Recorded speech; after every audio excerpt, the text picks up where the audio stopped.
Chapter 75. 10 minutes later, in the palace. King Lang, who had already gone to bed, was having a sweet dream when he was woken up by a hurried knock on the door. "Your Majesty, it's an emergency." Even though Lang was half awake, he could recognize that it was his good friend of decades, Anduin Lothar's voice. "What the hell? Anduin, what time is it now? I hope your emergency is as serious as you say." The queen, who was also woken up from her sleep, did not say a word, and quickly dressed her husband. A few minutes later, when the guards opened the door of the bedroom for Lang, Lang saw a nervous, fully armed Anduin. "Your Majesty, traces of a foreign invasion have been found in the southeast of the kingdom. But before confirming my news, I strongly suggest that you take a look at the hourglass that Medivh gave you that day." Although it was early spring, the air was still cold. Lang only took a breath of the night air, and he felt that his lungs were about to freeze. Thump, thump, thump. Hurried footsteps sounded in the storm fortress. Under the escort of 2 teams of royal guards, Lang and Anduin came to a storage room that was strictly guarded by 4 guards. "Open it." Lang's voice was trembling. The guards opened it and quickly opened the empty storage room and lit up the oil lamps around it. Under the illumination of dozens of torches and oil lamps, Lang and Anduin's gaze suddenly froze. All the sand in the black hourglass had fallen down. "When did this happen?" Lang was asking, but his voice had unknowingly become stern. "Didn't I order for it to be checked every day?" The head of the guards in charge was sweating profusely. "Yes, it was checked. I personally confirmed that there was still a finger-sized amount of sand in the morning. Your Majesty, your order was to check every day and inform you immediately when the sand in the hourglass is emptied." King Lang's face was ashen, and he only said a few words: "Summon the cabinet immediately." Half an hour later, the storm fortress was brightly lit. On a huge map, Anduin pointed to the southeast of Stormwind. The first to discover that something was wrong was the outpost at the south of the Red Ridge Mountains. The outpost lost contact with the outpost after 3 red signal flares, signifying the invasion of a large number of monsters.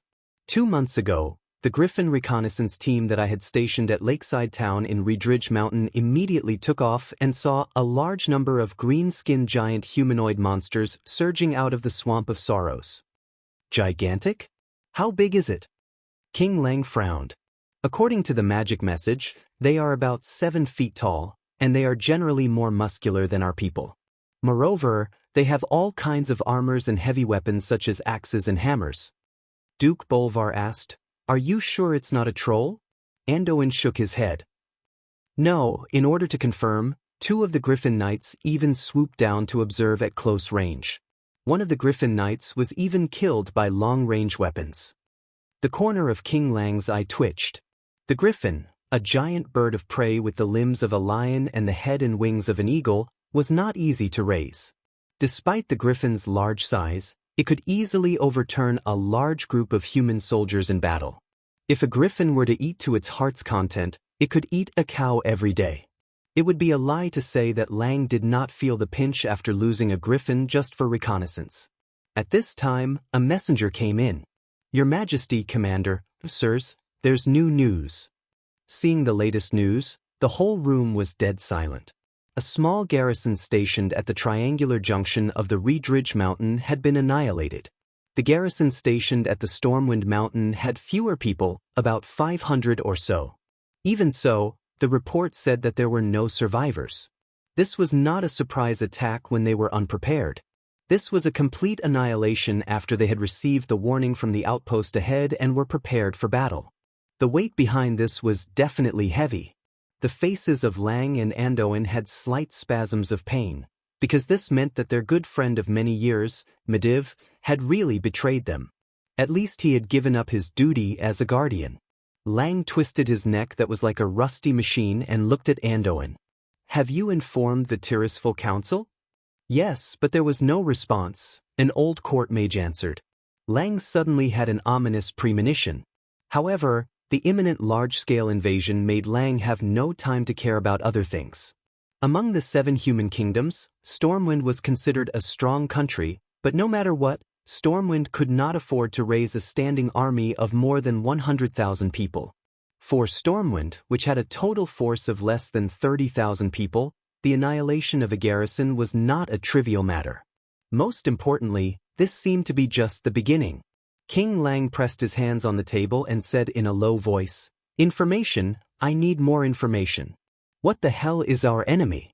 What is the evaluation of combat power? Level of armed strength? Number? What is their goal? We can't easily fight a group of enemies that we know nothing about." Lothar raised a finger. "I suggest that Duke Marcus come to the meeting. He seems to have made more preparations for this." Lothar's suggestion was firmly opposed by several other upper-class nobles. "Sir Lothar, this is a war. This is not a war game that a 15-year-old child should be allowed to participate in." Several high-ranking upper-class nobles objected, and Lang had no choice but to shake his head slightly at Lothar. The king changed the topic.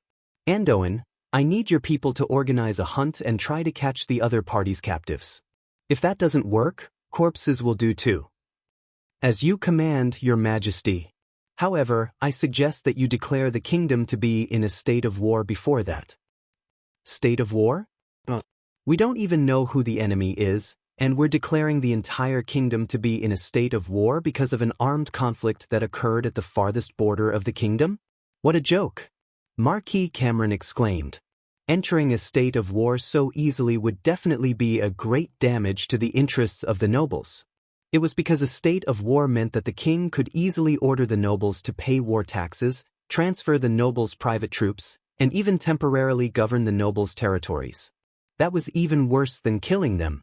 The attitude of Marquis Cameron and the others almost made Anduin Lothar choke to death.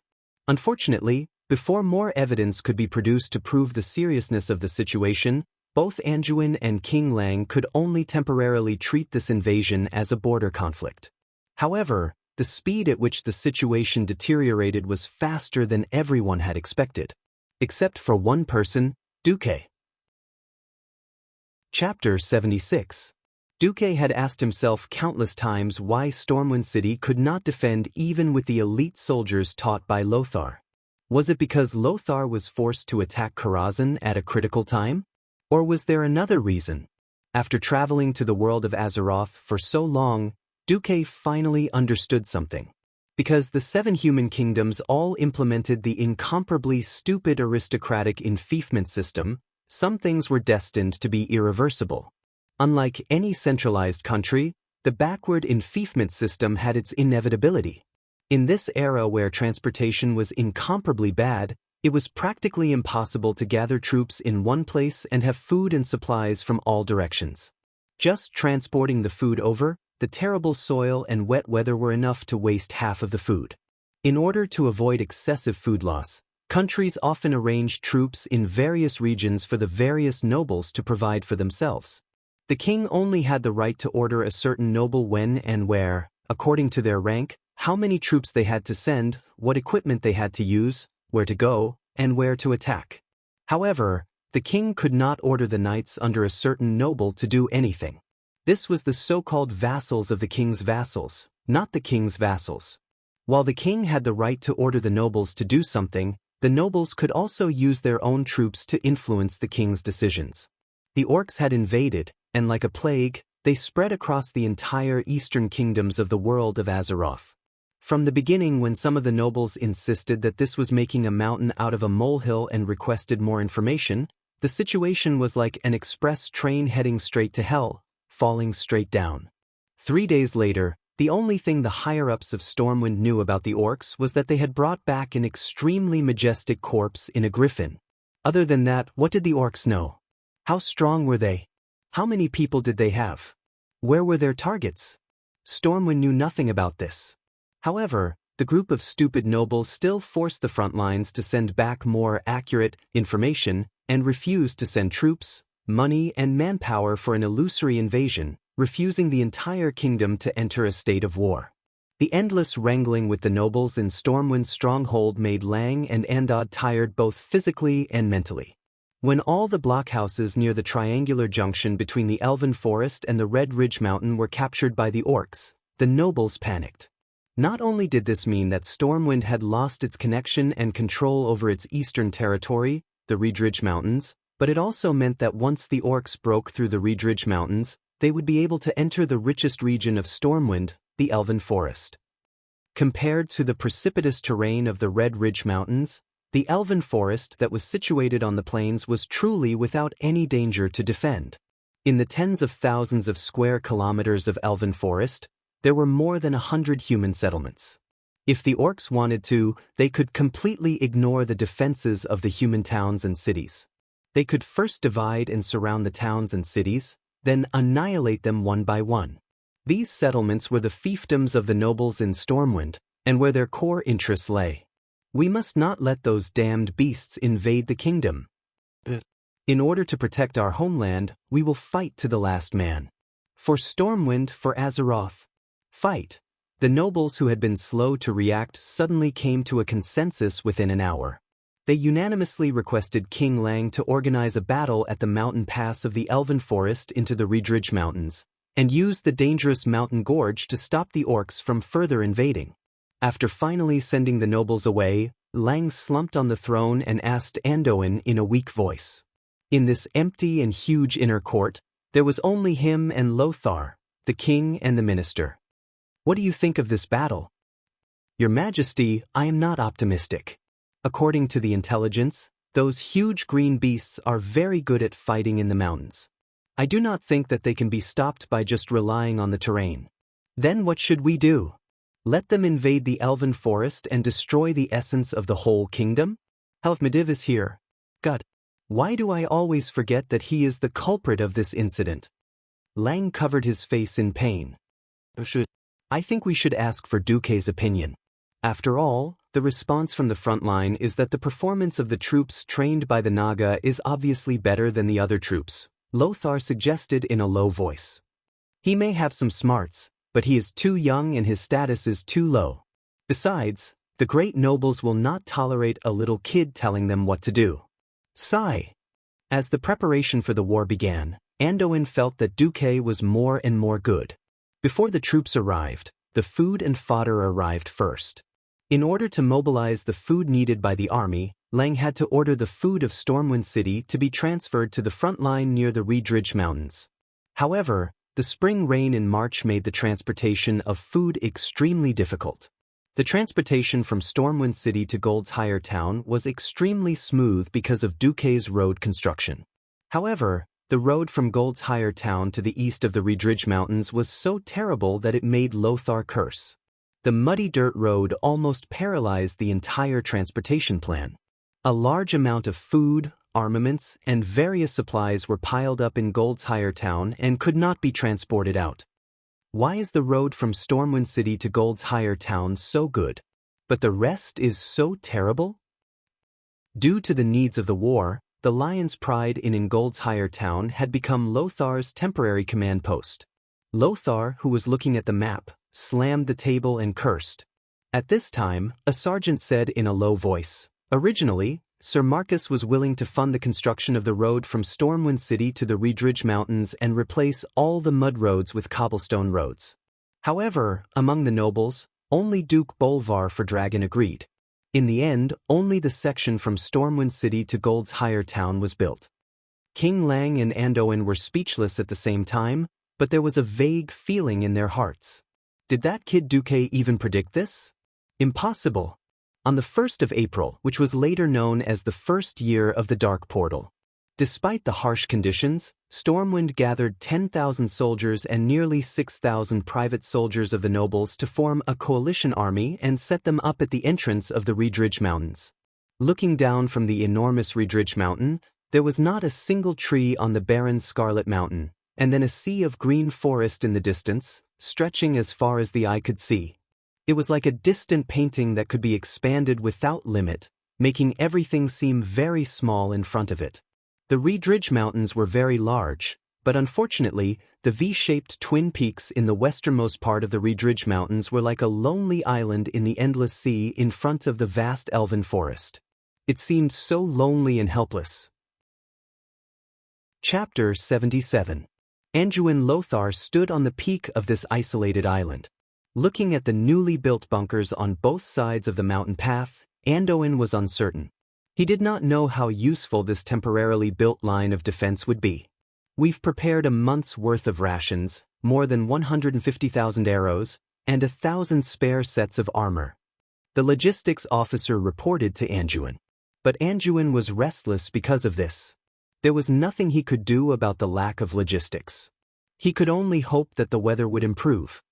If we can drag it out until midsummer, the road should be much easier. However, the scene on the 3rd of April left the entire upper echelons of Stormwind speechless. The nobles had also sent many people to participate in this battle. Some were brave men like Bolvar for Dragon, some were sent to the front lines by their families, and some were seeking political capital.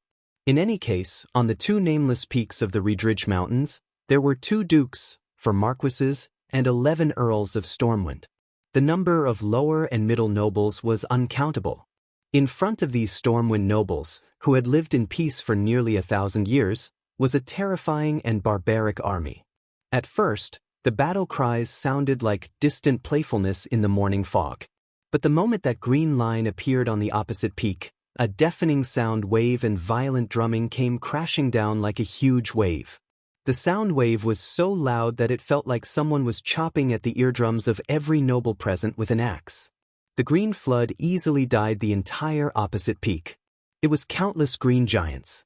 They were burly and waved a mess of primitive weapons, but their terrifying numbers easily exceeded the limits of the nobles' psychological endurance. Were there 10,000 people here? Or was it 100,000? The green tide dyed several peaks on the opposite side, and the unfolding battle line easily exceeded the entire vision of the nobles. Not to mention 3 or 4 peaks, it felt like even if the battle line was stretched 10 times longer, it would not be able to accommodate the simultaneous attack of so many orcs. They pushed and collided with each other, and even punched their compatriots who tried to stop them. But their numbers were so great that it was enough to make anyone with trypophobia go crazy. The green torrent was so crazy that it seemed like it would swallow everything in its path with its raging momentum. Lothar gritted his teeth, as if he wanted to record every orc flag with his eyes. Unfortunately, he could only copy the 3rd flag that looked like scribbles and could only give up. There were too many flags and it was too messy. Even if the orcs were holding the same clan's flag, due to the poor craftsmanship, it looked like there were several clans' flags. Only the smart orcs could clearly tell which clan was which. There was a huge canyon between the V-shaped twin peaks and the opposite mountain. After repeated calculations, Lothar found that it was just within the range of human bows and arrows. Lothar was confident that he could turn that place into a death trap for his enemies. Now, Lothar's expression changed. The soldiers in the bunkers on the hillside had indeed shot out a large number of arrows, and the overwhelming arrows had indeed hit the orc vanguard. But the number of orcs that fell could be counted on one hand. Did the arrow miss? He hit the target. The bullet had hit the target without a doubt. But what did Lothar and the nobles see through the telescope? A bunch of crazy orcs. They saw with their own eyes that an orc had at least 20 arrows in his chest, shoulder, and face. However, the green-skinned orc swung his arm in front of him as if he was shooing away a fly, forcibly sweeping away all the arrows or pulling them out and throwing them on the ground. His right eye was already blind, his flesh had been flipped open, and the arrowheads had hooked out large chunks of flesh, leaving more than 10 huge bloody holes the size of a wrist on his entire upper body. But the orc still charged forward crazily. He roared and rushed to a bunker, using his huge hammer that was several times bigger than a human head to smash the outer wall of the bunker made of bricks and stones. He dragged a wailing soldier out of the bunker and tore the soldier in half at the waist in front of the remaining defenders of the bunker. The soldier did not die on the spot. Amidst the orc's crazy laughter, the upper body that had lost its lower body crawled on the ground for a few meters before dying. This scene made Lothar and the nobles tremble. All the fortifications, like sandcastles on the beach, were all washed away by a huge green wave. Release the arrows. The orcs fought head-on. Falling rocks. Lothar saw with his own eyes that a rock the size of a millstone fell, about to smash an orc who was rushing up the mountain into meat paste. Do you know what happened? The orc used his arm that was thicker than a cow's leg to swing his fist and smash the big rock. The storm warrior who threw the stone was stunned. In that split second, the beastman had already crawled in front of the storm warrior. A huge and thick arm stretched out and grabbed the storm warrior's hair and head. The storm warrior's entire body was pulled out of the wall and thrown down the mountain. The orc who was laughing halfway up the mountain chopped the soldier in half with his axe the moment he passed by. This caused the orc to laugh even louder. The orcs were a bunch of bloodthirsty and warlike lunatics. Anduin Lothar's face turned green. He knew that anyone could see that the Stormwind army had to retreat. The battle was irreversible. Order the entire army to retreat. The order to retreat was not wrong. Any rational commander would know that there was no way they could fight in this situation. But how they would retreat was also a problem. If everyone scattered, the retreat would turn into a rout. Under the relentless pursuit of the energetic orc army, it would easily turn into a rout. In the end, there would only be less than 10% of the soldiers who would be able to return to Stormwind City. All the nobles fixed their burning gazes on Lothar's handsome but pained face. Lothar gritted his teeth and said, "The Griffin Legion will cover our retreat." On a blue flag with golden edges, a golden griffin held a sword in each of its hind claws. This was the Griffin Legion, Stormwind's first legion in the eastern part of the Elven Forest. Its history could be traced back to the descendants of Thoradin the Great. Stormwind's founding emperor had led his people south to the rich Elven Forest. It had participated in the First Stormwind War. At that time, the Elven Forest had not been as peaceful as it was today. At that time, there had been many trolls in the forest. It was the Griffin Legion's bravery that had driven the trolls south, past the Twilight Forest, and into the miasma-filled Stranglethorn Vale. This was a legion that had inherited the iron will of the founding emperor. But today, at this time and place, Lothar was going to bury them in this hopeless battle to cover their retreat. It wasn't because he wanted to preserve the damned private soldiers of the nobles, but because of the entire army. Only the Griffin Legion could complete the task of covering their retreat. Any general who knew how to use troops knew that no matter how badly an army was beaten, as long as a tenth of the old soldiers were left, the spirit of the army would be passed down, and their reputation would continue. But after seeing this scene, Lothar knew that the Griffin Legion would disappear forever. Its reputation and the history it was so proud of would all disappear in this dull red valley. Under the siege of tens of thousands of orcs, the human infantry, who were weaker in terms of stamina, speed, and agility, could not escape the pursuit of the orcs. Chapter 78. Above the mountain peak that represented the horizon in the distance was a dark gray sky. Under the thick dark clouds that almost covered the entire mountain peak, countless green orcs were crossing the mountain peak and killing their way out. The entire canyon was filled with the scattered limbs of the human soldiers, as well as weapons and armor that glowed with a matte luster.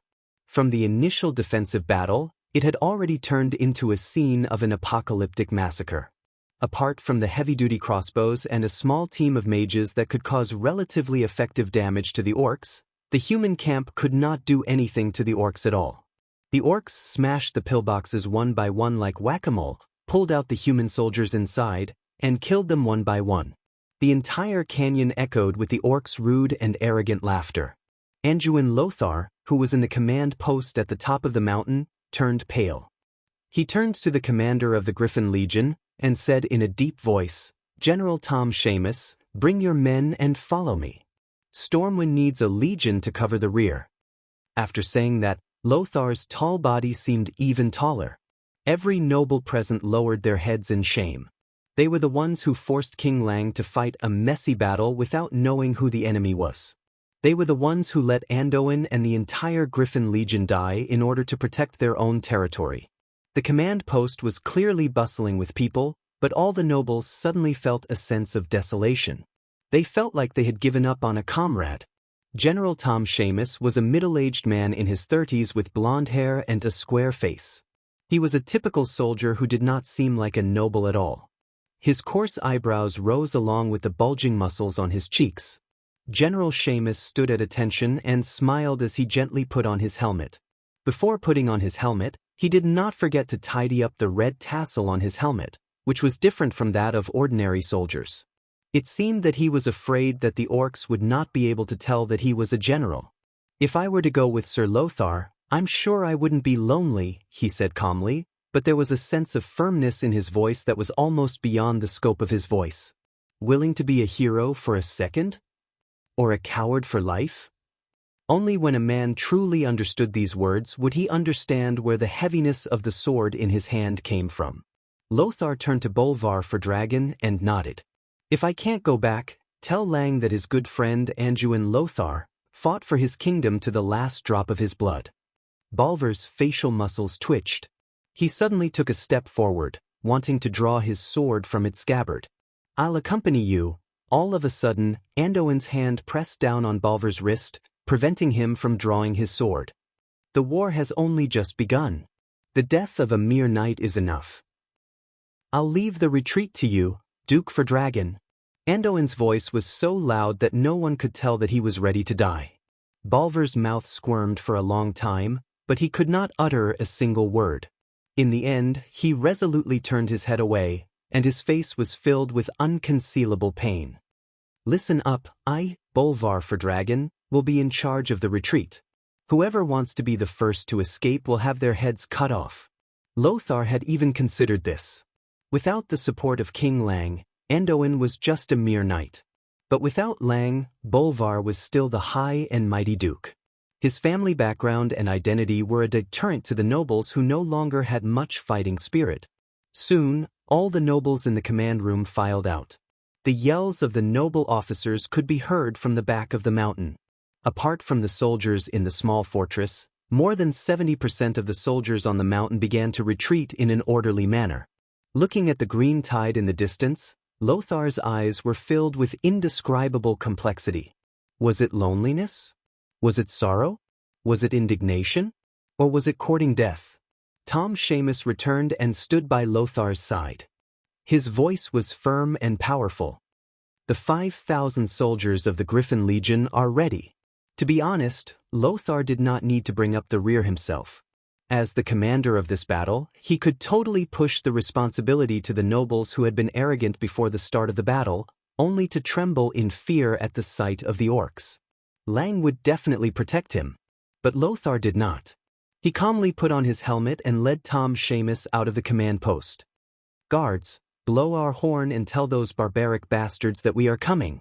Lothar's loud and clear voice made the guards at the door feel deep veneration. Woo woo woo. The heavy sound of the horn rang out, causing the orcs who were immersed in killing to raise their green-skinned heads involuntarily. Halfway up the mountain, a few of the largest fortresses on the two peaks that had not yet been attacked by the orcs opened up. Thousands of human soldiers in bright silver armor were like rivers flowing into the sea. They quickly gathered into two square formations, each guarding one of the peaks. On the 30-degree slope, they slowly advanced down the mountain. Roar! Finally some decent fellows have come to die. A chief of a small tribe laughed in the orc language. The warriors of the Griffin Legion slowly moved down the smoothest side of the mountain. As far as the eye could see, large floating shields and armor formed a stream of steel. The entire army looked like a dazzling ball of flowing mercury.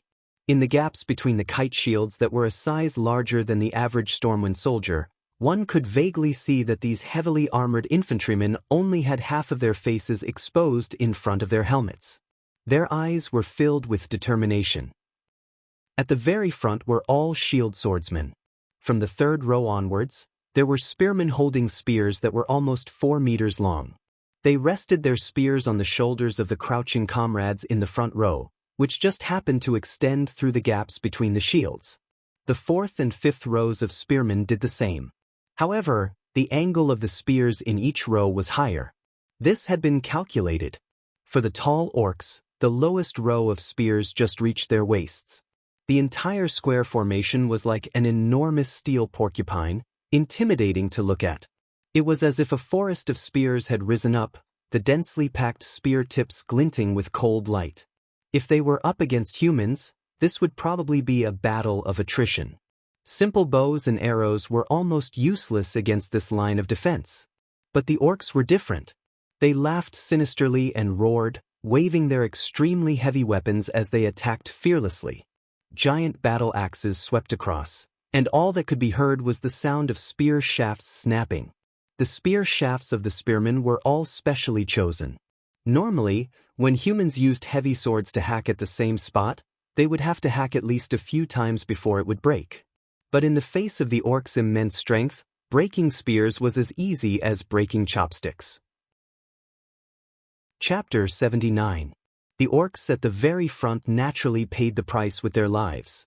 But they used their bodies and lives to destroy more than 30% of the spears. Many of the second wave of orcs that charged to the front could already fight with the sword and shield soldiers at the very front. Bam! Even though the soldiers of the Griffin Legion had all been trained by the Naga instructors, the orcs' heavy hammers still caused many of them to split open in actual combat. The soldiers who had undergone strict training took advantage of the orcs' exhaustion to quickly stab out with their longswords. They succeeded but also failed. They had indeed killed the second wave of orcs, but the third wave had taken advantage of the situation to close in. Some of the berserk orcs threw out their heavy hammers that weighed more than 50 kilograms, while others even crashed into the human formation. The heavy blows that were comparable to the charge of a rhinoceros often required 3 or more warriors to stack up their shields to withstand it. Many depressions appeared in front of the orderly human formation. Once they were locked in combat, the difference in individual combat ability was immediately apparent. Even against an elite force like the Griffin Legion, the orc warriors could still fight with a loss ratio of 1 to 3. This was all thanks to the orcs' terrible armor. These green-skinned orcs usually had less than 30% of their bodies covered in armor, and it was leather armor that was easier to pierce. Once the heart or any other vital point was pierced, the orcs would also be finished.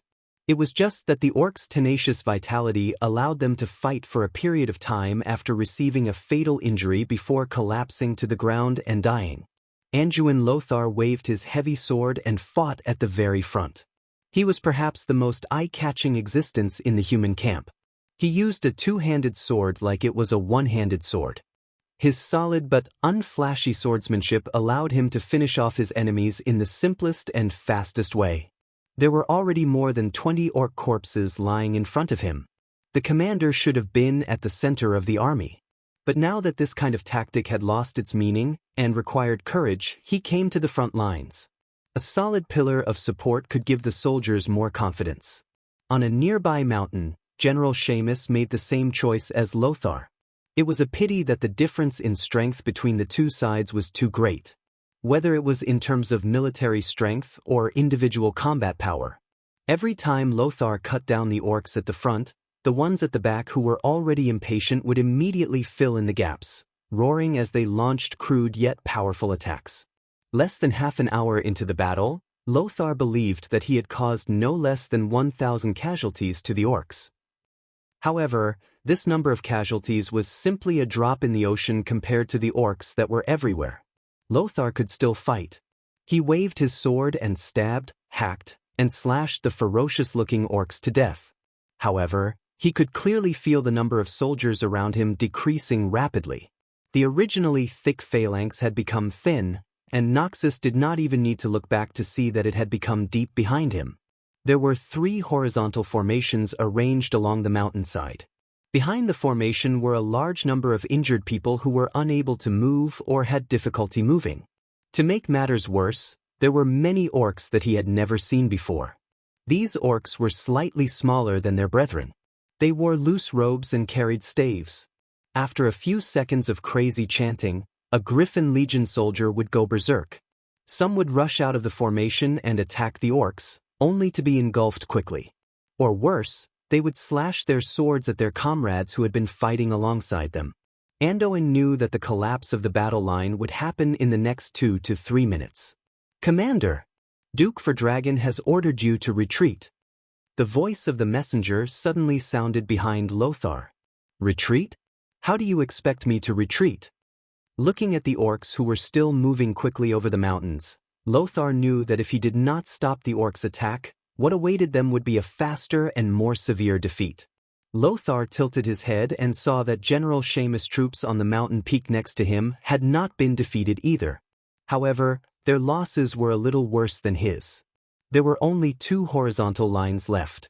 Lothar did not know that at this moment, more than a dozen nobles dressed as private soldiers had crept up the empty mountain peak. They nimbly dismounted from their horses and unloaded all the things that were on the horses. While they were doing this, a warrior wearing the standard Stormwind armor with the insignia erased almost couldn't help but draw his sword and rush down to help. However, he was stopped. "Can you help by going down alone?" Reggie. The one who was called Reggie was naturally Reginald Windsor, the future marshal. Windsor gritted his teeth. "Am I not going to do anything?" Duque smiled and raised 3 fingers. Every time he finished a paragraph, he would curl 1 finger. "First of all, don't forget that you're already my follower. Second, that's why I'm here. Third, I don't know how to split myself. I can at most destroy the opponent's flames, but I can't cover 2 troops at the same time. I want you and Makarov to cover General Tom Seamus on the mountain. Such a person shouldn't die in this place." But Windsor waved his hand, and more people dressed as private soldiers crept up the previously empty mountaintop fortress. Looking at the situation at the foot of the mountain, Duque suddenly sighed. "Heaven to the left, the warriors to the right. Why do I feel so heavy when I personally experience this?" Lothar and the warriors of Griffin Legion were all great. It was this great glory that made Duque unable to bear to see the entire Griffin Legion fall here. General Seamus was already an arrow at the end of its flight. His left arm hung low. The fierce attacks from the orc warriors had dislocated his entire left arm. Even the slightest movement would cause him heart-wrenching pain. His right leg had been pierced by a rough spear. Even though it didn't hurt his bones, blood was flowing out. He was very tired, and he didn't even want to move a finger. He was very dirty, and his golden hair was covered in dark red mud. It wasn't mud, it was dried flesh, some orc, and some of his comrades. His guards blocked a hammer for him, and he saw with his own eyes the ribs of the lad who was hammered in the back. From the moment he received Lothar's order until now, he had always thought that he would die here. Suddenly he heard a strange whistling sound. It was similar to the sound of a rain of arrows, and it was even more frightening than the sound of 10 archer companies firing in unison. Before he could turn his head, there was a sudden deafening pft pft pft, and the green in front of him was swept away. The green tide that he had thought would never stop was forcibly torn apart. Who did this? General Tom Seamus suddenly turned his head. He saw something he had never seen before. At least 100 palms of arcane energy floated in the air. Chapter 80. Hand of Magic, a level 0 spell that was drawn as a cantrip. Even a magic apprentice could easily cast it. But what about 100 hands of magic? For a moment, General Tom Seamus almost thought that all the royal mages of Stormwind City had arrived. Seamus didn't dare to expect the royal family's mage team to appear here since they were the treasures of the king and the nobles. There was a saying in the upper echelons of the military that unless the enemy attacked Stormwind City, they wouldn't be able to see all the royal mages. Mages were mysterious, powerful, and noble. Their food and accommodation had to be the best. Even if the whole army was eating grass, the pharaoh had to eat white bread. And they couldn't tolerate any noise when they were resting. The scarcity of mages led to mages rarely going to the battlefield. The team of mages on the battlefield today was put together by Duke Bolvar for Dragon and several nobles. When they decided to retreat, they retreated as soon as possible. Why were there mages on the battlefield? And they looked like they were on the same side. Wiping his blood-stained eyes, Seamus suddenly found that the things stuck in the orcs were very strange. They were all forged diamond-shaped dolls. They were obviously larger than the arrowheads of bows, but they weren't as big as daggers. However, it was these awls that made hundreds of orcs cover their eyes and roll on the ground in pain. And twice that number of orcs were sent flying down the hill, seemingly dead. Was this also magic? The next moment, a striking black shadow floated down from the top of the hill. He was wearing a weird black robe, and his entire face was hidden in the hood, making it impossible to see his face. The hands of magic around him, which were made of arcane energy, launched arcane missiles ferociously as he descended. No, it couldn't be called arcane missiles anymore. It was a barrage. Denser than a rainstorm and more violent than a rain of arrows, those were arcane missiles that only official mages could launch. As an experienced general, Seamus could tell at a glance that it was definitely not something that a novice earth mage of the royal mages could release. Every purple-blue arcane missile was not only fast, but also powerful. Even an orc skull would be blown off by a single arcane missile that hit the face of a beastman, whose swords might get stuck if they tried to slash at it. More terrifyingly, those arcane missiles were launched from the descending hand of magic, shooting while moving. But he did not panic at all. What kind of spell control was this? And it wasn't one hand of magic, but more than 100. Even Zimos's eyes were worth it. For a moment, he almost thought that the damn mysterious guardian Medivh had returned to His Majesty Lang's side to fight for the entire Azeroth. He was absolutely sure that it was not Medivh. Medivh never hit his head but showed his tail, and Medivh rarely used such low-level spells. Even though Medivh rarely cast spells, Lin Li's impression of him was that Medivh also liked to bombard things. Who was he? General Seamus's curiosity almost burst his chest. At this moment, an old voice came from the black-robed mage's hood. "General Seamus, take your men and retreat. Leave this to me." On the battlefield, soldiers only accepted military orders. General Seamus almost instinctively wanted to reject him, but he shuddered. He saw his subordinates. Although their faces were still filled with determination, their eyes were filled with exhaustion and sorrow that could not be concealed. Most of their comrades were already in eternal rest here. If necessary, they were absolutely willing to accompany their fallen comrades in eternal rest. But was there a need for that? General Seamus knew very well that these were the last seeds of the Griffin Legion. If they were all killed, the Griffin Legion would forever disappear from the battlefield in Stormwind.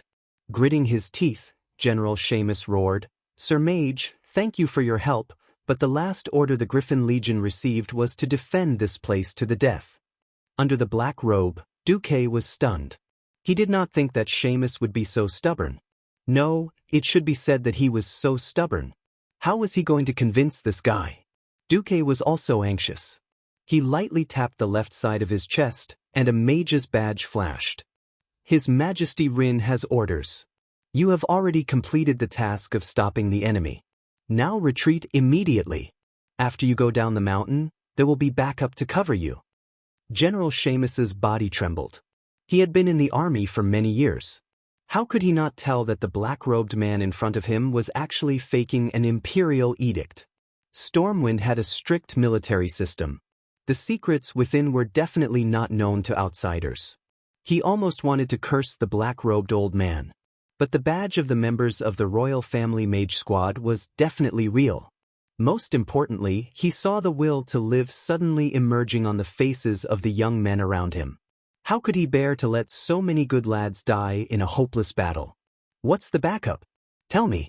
Otherwise, I can't take the risk of 10,000 troops and 20,000 civilians being chased and accept such an order from His Majesty." Duque was anxious too.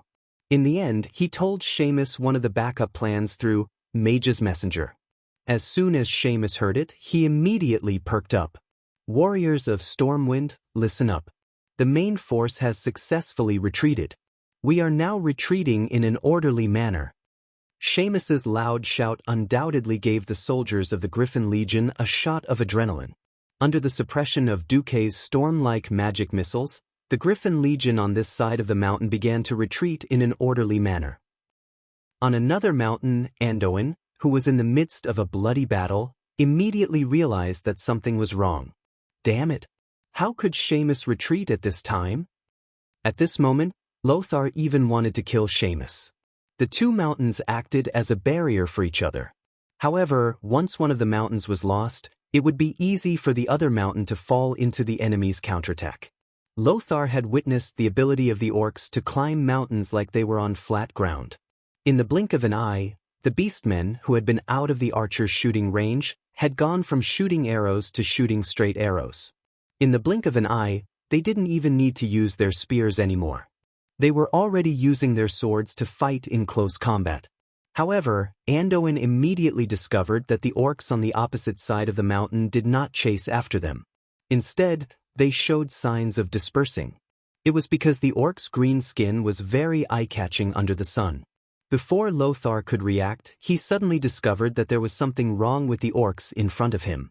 A large area of ice appeared under the feet of the orcs, and the line of battle between the orcs and the human soldiers was the boundary of the ice. The extreme slipperiness of their feet greatly weakened the orcs' ability to climb mountains. Is there a powerful mage? Chapter 81. Some things were precious only after they were lost. Take Medivh for example. With the Guardian of Azeroth and the strongest mage in the world, King Lang could face the most powerful human kingdom, Rotterdam.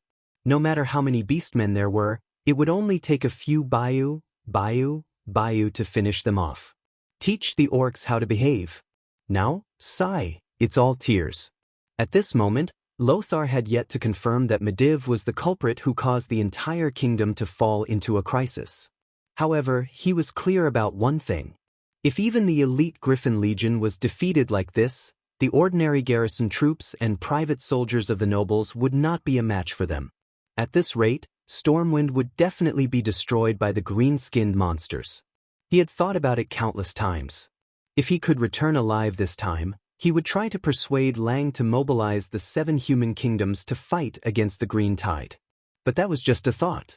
Until a mysterious black-robed mage floated over from the opposite mountain peak.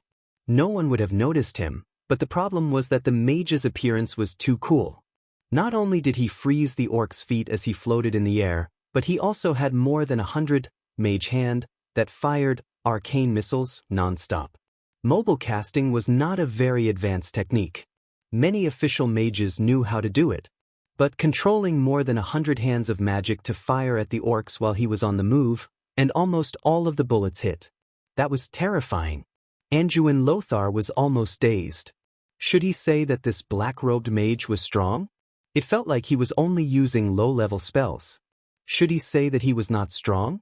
The power of this person turning the entire situation around in a short period of time was really terrifying. Perhaps half of the mages of the Wang family would only be able to achieve such an effect. For a moment, Lothar almost thought that his old friend Medivh had turned over a new leaf and returned to the good side. The newcomer was definitely not Medivh. That strange arcane energy definitely did not belong to Medivh. Lothar, take your people and evacuate immediately. This old man has prepared a few gifts for these rough fellows. It was still the same old voice, and Noxus was stunned to hear it. Duque knew that Noxus wouldn't believe him. Noxus gritted his teeth and nodded. Let's retreat. Someone will cover us. Lothar ordered. He didn't completely believe the mysterious old man's words, but compared to Seamus, his current situation was worse. Seamus was the first to retreat. If he didn't retreat, when the orcs surrounded him, his troops would be annihilated even faster.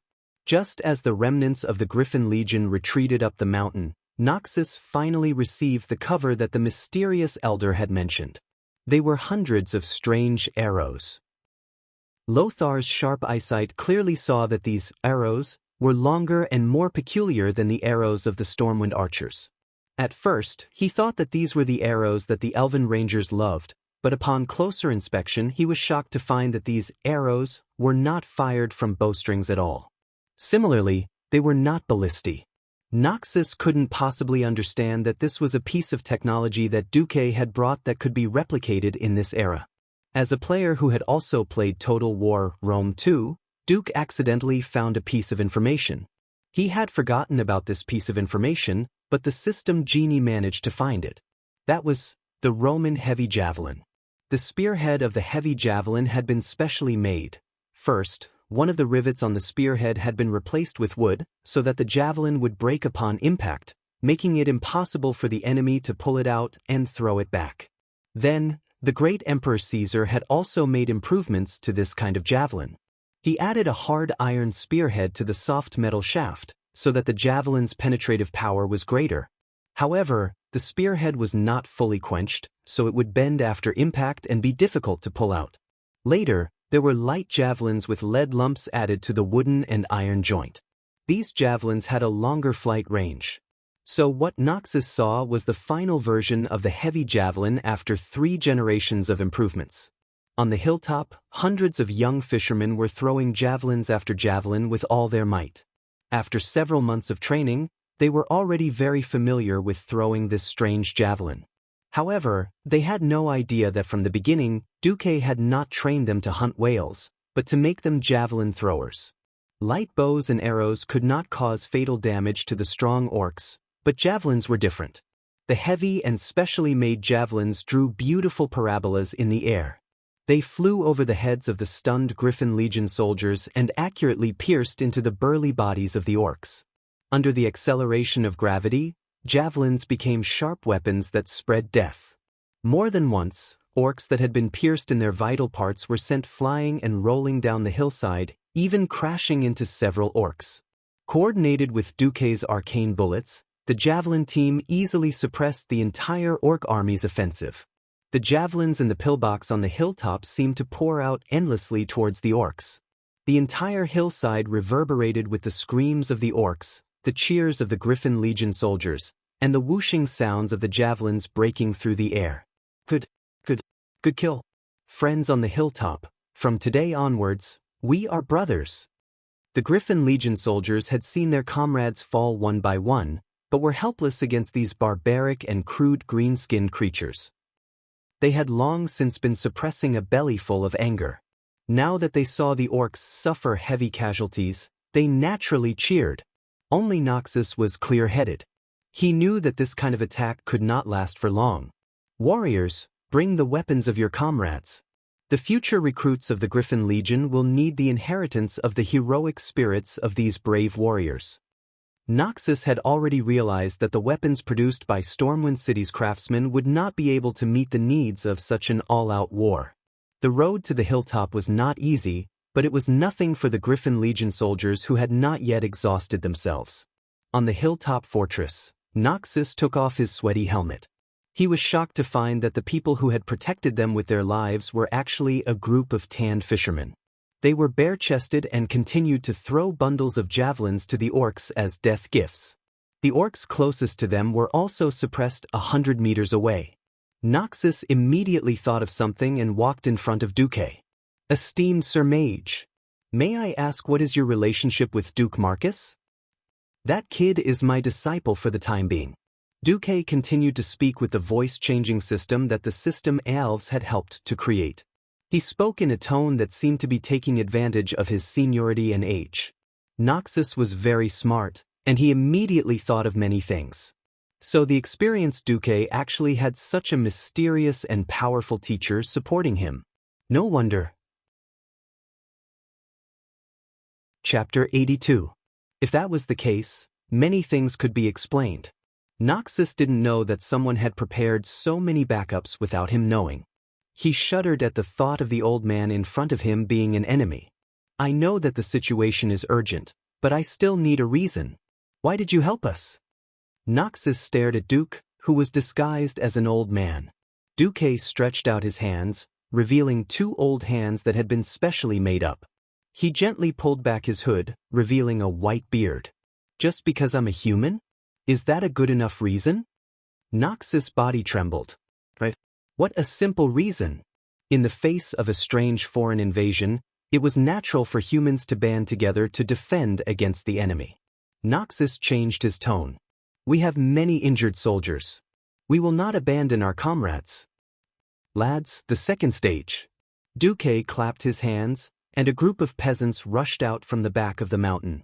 Noxus was no fool. He could tell at a glance that many of the peasants were lumberjacks from the nearby East Cove lumberjacks. They pulled a large number of long ox carts that were originally used to carry logs, eagerly helping the uninjured Griffin Legion soldiers move them onto the ox carts. Noxus was dumbfounded. The other party had prepared so well. Based on the mysterious Magus performance just now, Noxus was sure that he had met a benefactor. Noxus waved to the soldiers. "Let's retreat first." Some of the soldiers objected. "No, how can we leave civilians behind?" Deity laughed. "Ha, You're wearing heavy armor. How can you run faster than these unarmed javelin throwers? Besides, I'm the one who stays behind. Do you have any objections now? The moment Duque's words left his mouth, the surrounding soldiers were filled with respect. Even the lightly injured soldiers stood up in unison, placing their hands on their chests and raising their swords to the sky. Sword salute. A soldier's most solemn salute to someone worthy of respect. Including Noxus, a total of 300 soldiers saluted to Duque. Duque waved his hand. You can go first. Don't stop me from killing orcs. I'll catch up to you in a bit and let you watch the second act. While Duque was speaking, an uninjured javelin thrower who was hiding in the firing hole of the fortress suddenly howled miserably. Duque narrowed his eyes and squeezed out a few words from between his teeth. Pain curse. Lothar's expression was also terrible. Your Excellency, With a wave of his hand, the curse was dispelled by Duque. Go away, this is a battle between mages. The War of the Mages, what a mysterious term. However, this word clearly told Lothar that this wasn't something a warrior like him could meddle in. Nodding heavily, Lothar led his men and Duque's javelin throwers down the mountain. The entire mountaintop fortress became empty once again. In front of the tightly shut gate of the fortress, Duque stood alone against the wind. Standing on a high place, the feeling of the cool spring breeze gently brushing against his face was actually quite nice. Unfortunately, the thick smell of blood was not enough to make one feel comfortable. Duque couldn't help but narrow his eyes as he stared down at the winding mountain below. Almost every step of the mountain was filled with corpses. Some were orcs, but most were humans. Thousands of ferocious orcs stared at Duque.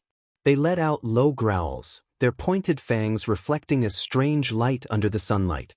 If it wasn't for the fact that orcs didn't have the habit of eating humans, Duque might have been worried that he would be torn apart and eaten if he accidentally died. Now, Duque had to buy time for the Griffin Legion to retreat. The orcs wanted to swarm up, but Duque had more than 100 hands of magic floating in the air, which made the orcs who had just been taught a lesson a little afraid to approach. Useless. Is a mere spellcaster enough to scare you? A hunchbacked orc wearing a black robe appeared. Everywhere he went, the orcs immediately parted like the tide. This was a fellow of high status. To receive such treatment among the orcs, if he wasn't the chief of a large clan, then there was only one other possibility, the infamous warlock of the Shadow Council. This was the first time that Duque had seen these warlocks appear on the Azeroth continent from such a close distance. This reminded him of the tragic experience of being abused by warlocks as a mage in the game. The warlock brought the hellhounds to teach mages how to be human. But you didn't even bring a pet? Are you looking down on me? No, maybe you brought a succubus? Even though he had been a transmigrator for a long time, when Duque suddenly encountered a warlock, he couldn't help but think like a player. It was a pity that this person didn't look like Ghoul Dan. If that was the case, there was still a fight. The World Guardian Medivh and the Beastman Warlock Ghoul Dan were both demigod-level existences in most games. Duque didn't have the confidence to face one of them when he was so weak. Warlocks were experts who used demonic power to play with souls. Duque really didn't dare to be sure that if he died at the hands of a warlock, he wouldn't become a ghoul when he revived, the warlock shouted in a gibberish. Duque couldn't understand the orc language, and the system elf didn't know how to translate it. Just seeing the system elf's random translation of, "The Imperial Army wants you to surrender and not kill," made Duque want to strangle the system elf to death. It was useless to say anything, and Duque wasn't interested in a human running over to the orcs. So, there was only one thing he could do. Duque raised his middle finger. Yes, this was the starting gesture for Duque to release Blizzard. If this was a game, a mage would be an idiot to release Blizzard on a warlock. But reality was obviously different. Within the range of Blizzard, the icicles fell rapidly, very well interfering with the warlock's vision. The warlock retaliated with a shadow arrow, but with the system elf's ballistic judgment assistance, Duque only moved sideways a step to the right, allowing the shadow arrow to hit the huge fortress gate. Without hesitation, 108 hands of magic suddenly grabbed weapons from all over the fortress. Sorry, I'm not some ordinary mage. If you don't have any other tricks up your sleeve, then die. 108 javelins were thrown brazenly from the sky to the ground, almost blocking all the orc warlocks' escape routes. Almost at the same time, Duque was hit. Countless frightening illusions suddenly appeared in his mind. They were fragments of fear hidden in his heart, fragments that he had completely forgotten. Duque suddenly saw, in the dead of night, a huge venomous snake flew up, opened its mouth full of fangs, and bit his face. That fear, that pain was so real that Duque almost instantly let out a scream. Chapter 83. Fear poured into his thoughts like a tide, or it could be said that a malicious robber had kicked open the door to Duque's heart and barged in wantonly. Duque's breathing quickened, and his pupils dilated. However, he turned a deaf ear to the urgent warning of the system elf. Many desperate and heart-palpitating scenes emerged in Duque's mind, such as those terrible pale skeleton soldiers in horror movies waving rusty machetes and slashing at him. Another example was walking by a small river and suddenly being pulled into the river by a huge black octopus tentacle. He struggled desperately in the cold water, but to no avail. Duque struggled to get rid of these terrible illusions, but this illusion of fear that came from the depths of his memory had completely dominated Duque's 5 senses. Whether it was vision, hearing, smell, taste, or touch, they were all real feelings. This feeling of terror easily disrupted Duque's thoughts. He felt his energy drying up, and there was a piercing pain in his brain. He didn't know when, but from his forehead to his neck, and then to his back, his whole body was drenched, as if he had been fished out of the water. Seeing Duque's clumsy dance, the orcs who had just been defeated burst into laughter. The orcs, who advocated force, worshipped heroic warriors the most. They instinctively hated spellcasters, but they had enough respect for the shaman priests in the tribe, and even these new warlocks. They had thought that this would be another gorgeous killing feast for the warlocks. They had thought that the mage controlled by fear would laughably run under the orc's axe and take a blow with his thin body. However, the situation suddenly changed. Those hands of magic that should have disappeared were still attacking fiercely, throwing a large number of javelins. Unfortunately, the seemingly invincible javelin tactic failed. This orc warlock actually took out an axe and blocked all the threatening javelins with clanging sounds. If Duque was still sober, he would have realized that before becoming a warlock of the Shadow Council, almost all orc warlocks used to be shamans. Shamans who could fight and cast spells. Compared to the simple orc warriors, the shaman was more versatile in the tribe. Duque's strange reaction also made Barca the warlock feel puzzled. He really couldn't understand how Duque, who had already fallen into chaos under his fear spell, could control those hands of magic. Obviously, these hands of magic were still operating independently. Countless purple-blue rays of light suddenly shot out from the hand of magic, and the violent arcane missiles hit the orc warlock who was in the middle of casting a spell. But what even the system elf didn't predict was that the spell shot by the hand of magic actually bounced off the beastman warlock's black robe and disappeared. Magic was a part of mysticism, but it was also a part of energetics. Just like how high-level mystery could suppress low-level mystery, low-level arcane missiles with lower energy density were rejected by the evil dark energy around the warlock. Post, wake up. I can't take it anymore. The system elf croaked in Duque's spiritual world. Weak human, I don't know how you managed to fight back under the fear spell, but it's all over. The orc warlock roared in the orc language and cast a sacrifice spell at the orc warlock. Along with the raging flames of destruction, the evil demonic power spread in all directions. That power not only infected the beastmen who had already absorbed the demonic blood, but it also made them even more berserk and bloodthirsty. At the same time, it also affected Duque. Suddenly, Duque felt that he was being looked down upon. He was being looked down upon by someone who he only saw as an EXP monster. His mental state was so strange that he didn't even notice the system notification. Stimulated by unknown demonic energy, you have triggered the negative soul status, pride, of the 7 sins. Your words and actions will be out of control. You and the enemies affected by your pride will not use any defensive means. Among all the means of attack, you will automatically choose the most powerful one. If either side kills the other, it will cause a double blow to the enemy's morale. You are immune to the reduction of morale. You will automatically be affected by the effect of Reckless Curse. You will not run away and are immune to fear. Hadash, Duke's body suddenly trembled. The orc warlock was shocked to find that the flames of destruction that were burning Duke's body were all gathered in Duke's hands. Duke suddenly lifted his hood. What appeared in the orc's eyes was a white-haired, white-bearded old man with an arrogant expression. The corners of his mouth were raised high. Duke spoke in a strange language that was neither the common human language nor the orc language. Both sides could understand it. This should be some kind of spiritual communication that went beyond body language. Listen up, green-skinned bastards, my name is Hujia. Hundred-handed death god Hujia. The world of Azeroth is my playground. There is no place for ugly monsters like you to join in. Let me tell you, I even killed Ghoul, Dan's boss kill, Jaden countless times. Ghoul, Dan is nothing. If you know what's good for you, then scram back to where you came from. Otherwise I, Hujia, will show you what regret and despair are. The beastmen were dumbfounded by his words. They didn't know who killed Jaden was, but almost every orc knew how powerful Ghoul, Dan was. This skinny human actually said, Ghoul, Dan is nothing? After a short moment of shock, the orcs all roared in anger. But Duke's arrogance did not decrease. He raised his chin high and looked at the millions of orcs like they were trash. Ghoul, Dan's power came from the devil. More accurately, it came from Kill Jaden. This was a top secret.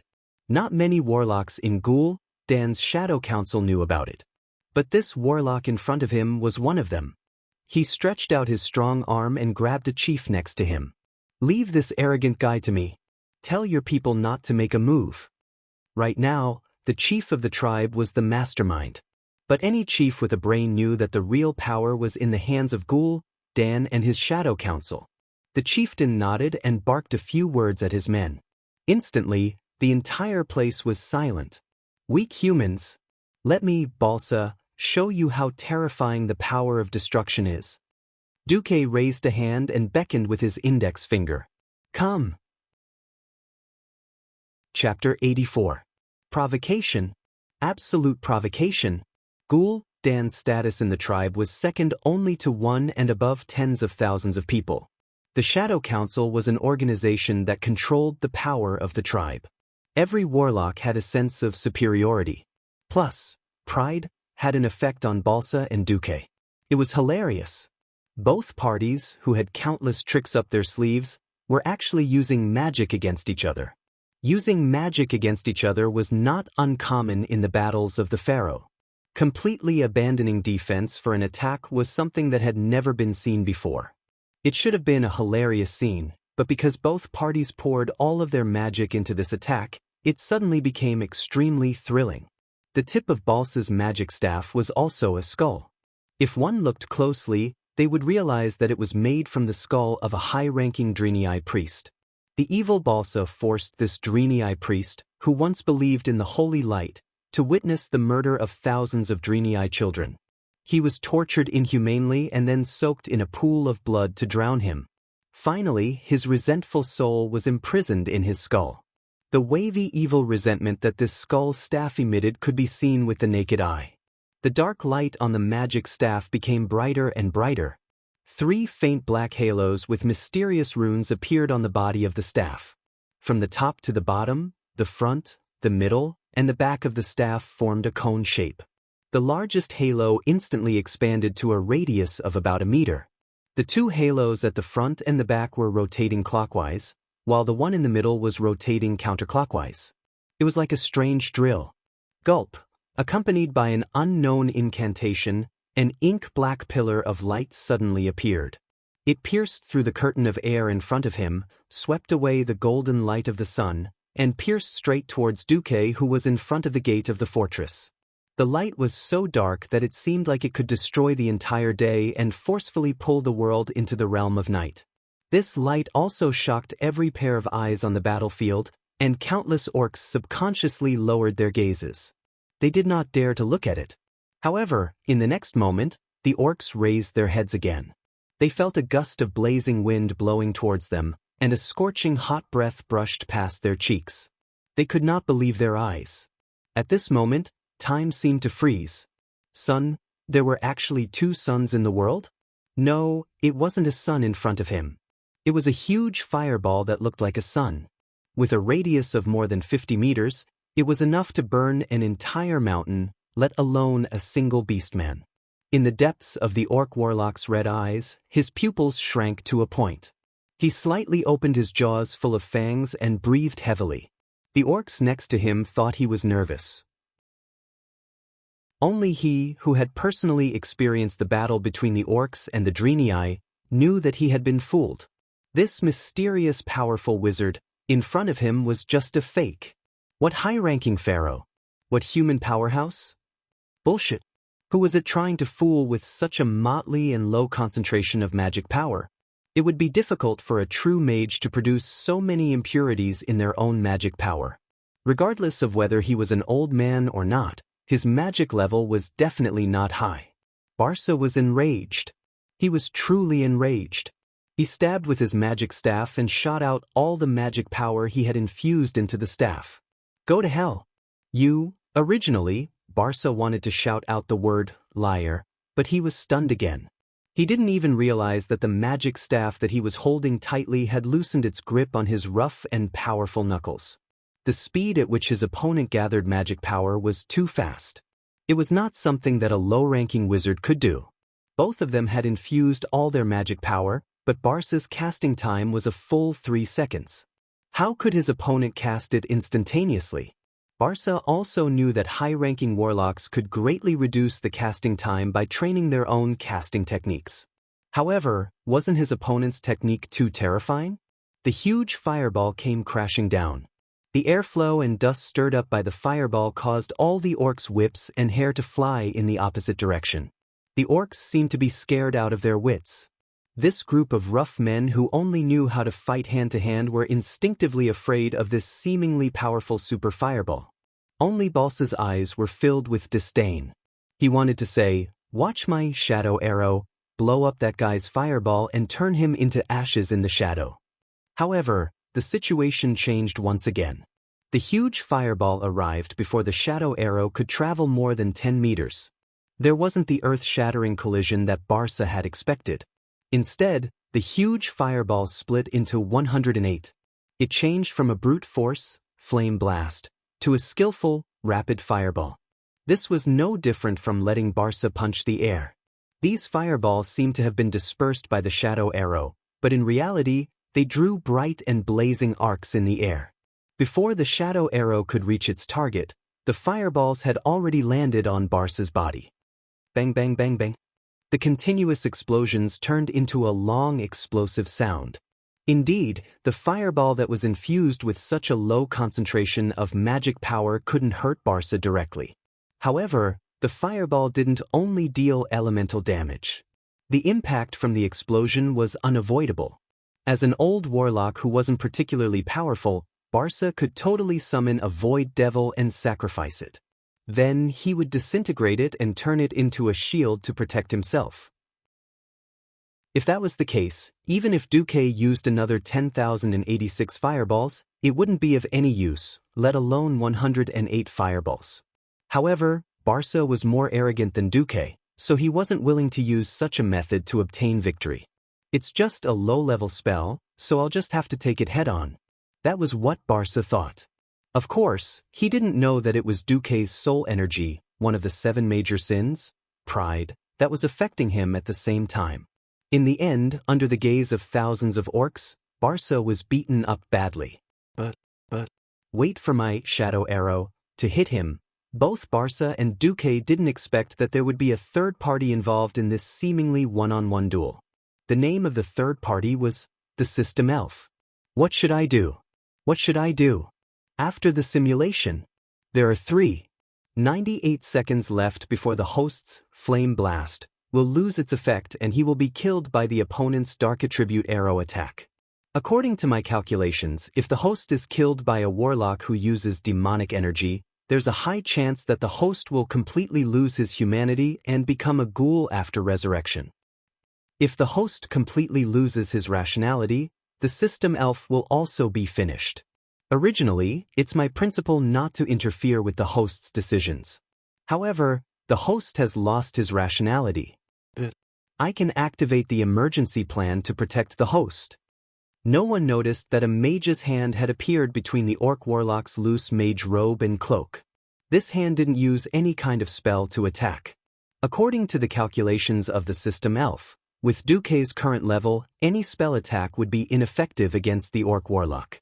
Therefore, the system elf very treacherously picked up the broken sword of a human warrior on the ground and quickly stabbed it from behind. Chapter 85. Intense explosions were happening all around them. The strong shockwave escaped the senses of the orc warlock. He did not expect that the arrogant human in front of him would stab him in the back. Of course, he did not expect that it was a system elf who did it on his own. Therefore, when he felt a sharp sword avoid his left shoulder and stab into his heart, his face was full of disbelief. He wanted to scold, but the system elf was afraid that he would not die. It twisted the sword around his heart a few times, almost cutting him into minced meat. Everything was covered up by the explosion and no one knew about it. The orcs who had retreated a long time ago looked at the warlock on their side with anticipation. However, they soon realized that something was wrong. The menacing shadow arrow lost its aim halfway through its flight. It tilted to one side and shot into the mountain, dyeing a large area of the mountain black. However, the mysterious human's fireballs bombarded Balsa's body one after another. After about 1/3 of the fireballs were used up, Balsa's defense began to fade. After 2/3 of the fireballs, the magic on the surface of Balsa's body had completely dissipated. However, the high-purity magic that flowed in his body was still resisting the low-purity magic from the flame blast. To the orc warriors, it was a completely different matter. This human was so cruel. He could have killed Balsa with a powerful fireball, but he had to create more than 100 fireballs and throw them at him one by one. This was clearly torture. After the last fireball was thrown at Balsa, the orc warlock, who was full of unwillingness and was burnt black, finally breathed his last. In order to cover up what it had done, the system elf obediently snatched Balsa's magic staff with the magician's hand before the flames completely engulfed Balsa. Duque, who had regained his senses, realized that his system elf had given him the magic staff as a trophy as if it was a treasure. Duque was stunned at first, then he laughed hysterically. The arrogant laughter stimulated the orcs' nerves again. They did not understand the battle of magic spells. However, they knew that the other party had played the trick of killing the general and capturing the flag. It was also this black-robed human who had destroyed their dream of killing the big shots on the human side. Unknowingly, these brave orc warriors were afraid. Who else? Duque seemed to be affected by the aftermath of pride, as he waved the orc warlock's skeletal staff in an extremely arrogant manner. Looking at the tens of thousands of orcs hesitating to advance, Duque laughed maniacally. He raised his black cloak with one hand and turned around to enter the fortress. A minute passed. 5 minutes passed. 10 minutes passed. Not a single chief or orc dared to take a step forward to check if Duque had left. Suddenly, a huge and ferocious figure rushed out from the back of the orc army. Like a bird startled by a ferocious beast, the orcs scattered in all directions. "What are you doing? My order is for you to attack." "Attack again. Annihilate all human warriors in sight. What are you guys daydreaming about? Had they killed all the humans? Where is the human chieftain's head?" It was the tribe's chief in name, Blackhand, the Destroyer. Blackhand finally understood what had happened from the little tribal chief's intermittent narration. "What? You bunch of trash that tarnished the tribe's honor."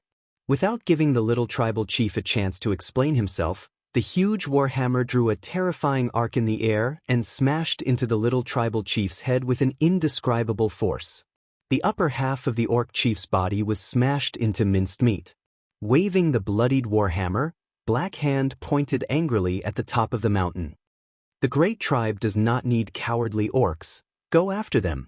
Driven by the chief's anger, the once stagnant green torrent began to surge once again. The orcs almost destroyed all the human buildings they could see. After passing through the fortress at the top of the mountain, they arrived at the back of the mountain. The orcs saw the human army's tail. They were moving at a slow speed into the forest at the foot of the mountain. Starting from the forest, that was the boundary of the elven forest. Behind them was the chief. Firstly, the orcs had lost their path of retreat. Secondly, they were ashamed of their cowardice just now. They roared angrily and waved their battle axes and war hammers as they poured down from the mountain. The orcs' strange movements naturally alarmed Lothar, who was at the back. He and General Seamus, who had just regrouped, looked at each other and saw the seriousness in each other's eyes. Seamus said, "What a terrifying lord. Not only is he extremely powerful, but he also knows the movement patterns of those green-skinned monsters so well." Lothar was about to say something when he suddenly saw a cavalry rushing towards him. Lothar could tell that it was a noble's cavalry, and the leader was Duke Bolvar for Dragon. "Oh, Thoradin the Great above, Lothar. You've survived." Bolvar did not hide his ecstasy. He reined in the horse that was panting heavily and jumped down to give Lothar a big hug. The sound of two real men's armor clashing was so pleasant to the ear. "I thought I was going to die too." Lothar was also very moved to see Bolvar risking his life to help. As the highest commander of the retreating army and a duke of high status, Bolvar could have just left or sent his subordinates to receive him. But Bolvar had come, and he'd gathered all the private cavalry of the nobles.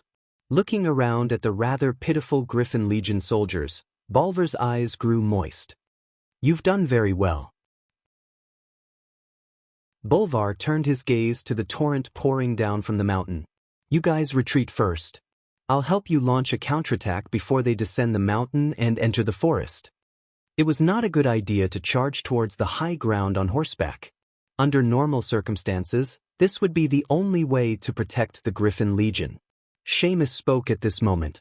He pointed at the black dot floating down the mountain before the green flood. "It seems that there's no need for that. That lord is here." Bolvar noticed that Lothar had a clear expression of relief on his face. "Which lord?" Lothar sighed. He called himself the Hundred-Handed Reaper Hujia in the mage's message. "He's the teacher of that Duke Marcus." Seamus added, "A very powerful high-ranked mage." Chapter 86. Lothar patted young Bolvar's shoulder. "Let's go. We'll talk about the details later." Since Lord Hujia was able to delay the orcs for so long, he must have a backup plan. Backup plan? Bolvar's curiosity was about to explode. "Let's go first," Lothar said without hesitation. The Griffin Legion and Bolvar's 300 cavalry rushed through the forest before the orc army could charge down the mountain. They followed the pontoon and wooden bridges that had been set up beforehand and crossed a river with a rather low water level. Feeling the moist spring air and looking at the low water level, Lothar fell into deep thought. The orcs were here. When Lothar and the last soldier of the Griffin Legion crossed the pontoon bridge and stepped onto the opposite shore, the already deafening roars of the orcs suddenly rose to a new level. The ear-piercing screams of the orcs pierced the eardrums of Lothar, Bolvar, and the others. A green wave even more terrifying than the one at the Redridge Mountains squeezed out from the small forest they had just passed. From every gap in the trees, there were roaring orcs charging out with weapons. There were simply too many of them. Lothar had no choice but to turn his head to look at the rapidly expanding front line of the orcs. It was still that majestic aura that could swallow mountains and rivers. Young Bolvar didn't feel much, but Lothar and Seamus narrowed their eyes and looked seriously at the messy flags that looked like scribbles. Their expressions changed once more. Damn it, the greenskins have increased their numbers. Even though Lothar couldn't really tell, he instinctively felt that there were at least 30% more flags that he hadn't seen before. Exchanging glances with Seamus, they knew what they had to do. Whether it was according to the agreement or military common sense, they couldn't retreat any longer. The Griffin Legion once again carried out their mission to cut off the retreat. 1,500 soldiers formed 3 rows of 500 people along the shore just after they left the river. The soldiers who weren't too heavily injured struggled to climb down from the vehicle. They practically used their bodies to support themselves as they stood behind their comrades, forming the frail 4th row. At this moment, Lothar suddenly realized that Duque had already floated through the forest and was gently floating in front of him.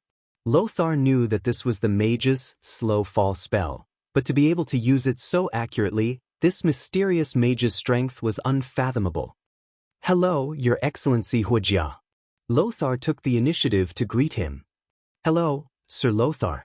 It seems that we have established a preliminary level of trust." Among the backup plans that Duque had agreed on, Lothar was also to form a formation on the riverbank slightly away from the river. Duque asked in an old voice, "You don't seem to be worried that I'll harm you now?" "It's nothing. At most, I'll just lose my life again for the same reason." Noxus revealed a hearty smile. "Also, I don't believe that you would harm me, because we are both humans." "Yes, because we are all humans." Strangely, these two people, who were at least 20 years apart in age, easily found common ground. "How was the battle with the spellcaster just now?" Lothar was all smiles when he saw Duque appear. The result was certain. The only question was how much he would win. Duque did not say anything. He threw out the orc warlock's skull staff that emitted evil energy. The vengeful spirit on the staff seemed to have absorbed the blood of the ferocious beasts and became less violent, but it was still menacing. "Take it back to the high-ranking priest in Stormwind City. I think there will be people on your side who will be interested." Hiss. Lothar, Seamus, and Fordragon all secretly gasped at the same time. Battles between mages were indeed extremely mysterious. But everyone knew that it was one thing to defeat the opponent. Killing the other party was another matter. Killing the opponent was more than twice as difficult as defeating the opponent. Now, this mysterious Huijia actually performed the mage's version of killing the general and capturing the flag under the watchful eyes of tens of thousands of orcs? What kind of power was this? They thought of how Duque had suppressed 2 waves of orcs' frenzied attacks by himself and saved the entire Griffin Legion. Then, they thought of how he killed the enemy's powerful spellcaster in front of the formation this time. The 3 couldn't help but raise their evaluation of Duque countless times. However, Duque's performance wasn't over yet. Seeing that the fastest orcs had already rushed to the shore and were about to enter the water, Lothar and the others suddenly felt their hearts in their mouths.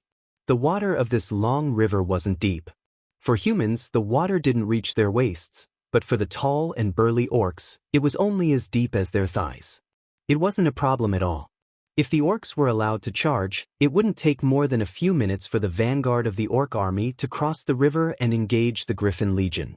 Feeling the gazes of the 3 military bigwigs, Duque smiled lightly and then raised his right hand towards the orcs. In the void, 24 hands of magic appeared. They had the same posture as Duque's right hand. 6 seconds of chanting seemed like a long time, but in the face of an army, it was equivalent to a short instant. Under the gaze of Lothar and the others, 12 fireballs were sent flying. They flew crookedly into the sky and blossomed into fireworks-like balls of fire. The other 12 shot into the forest on the other side, instantly igniting the forest. These 12 fireballs were a perfect demonstration of what was called dry wood and raging fire, and the fire actually spread all at once. The orcs who drank the demon's blood were very violent and very brave, but that didn't mean that they were completely irrational berserkers. There were still too many things that they would instinctively fear, such as flames. Countless orcs turned into running humanoid torches in the blink of an eye. They either rolled on the ground in pain, or, under the leadership of the smarter ones, frantically rushed into the river to put out the fire on their bodies. Lothar stared dumbfounded at the scene in front of him, his mouth quivering, and finally asked his question. "It's still spring, and when we passed through the forest just now, it was still very wet." Duque rolled his eyes at Lothar.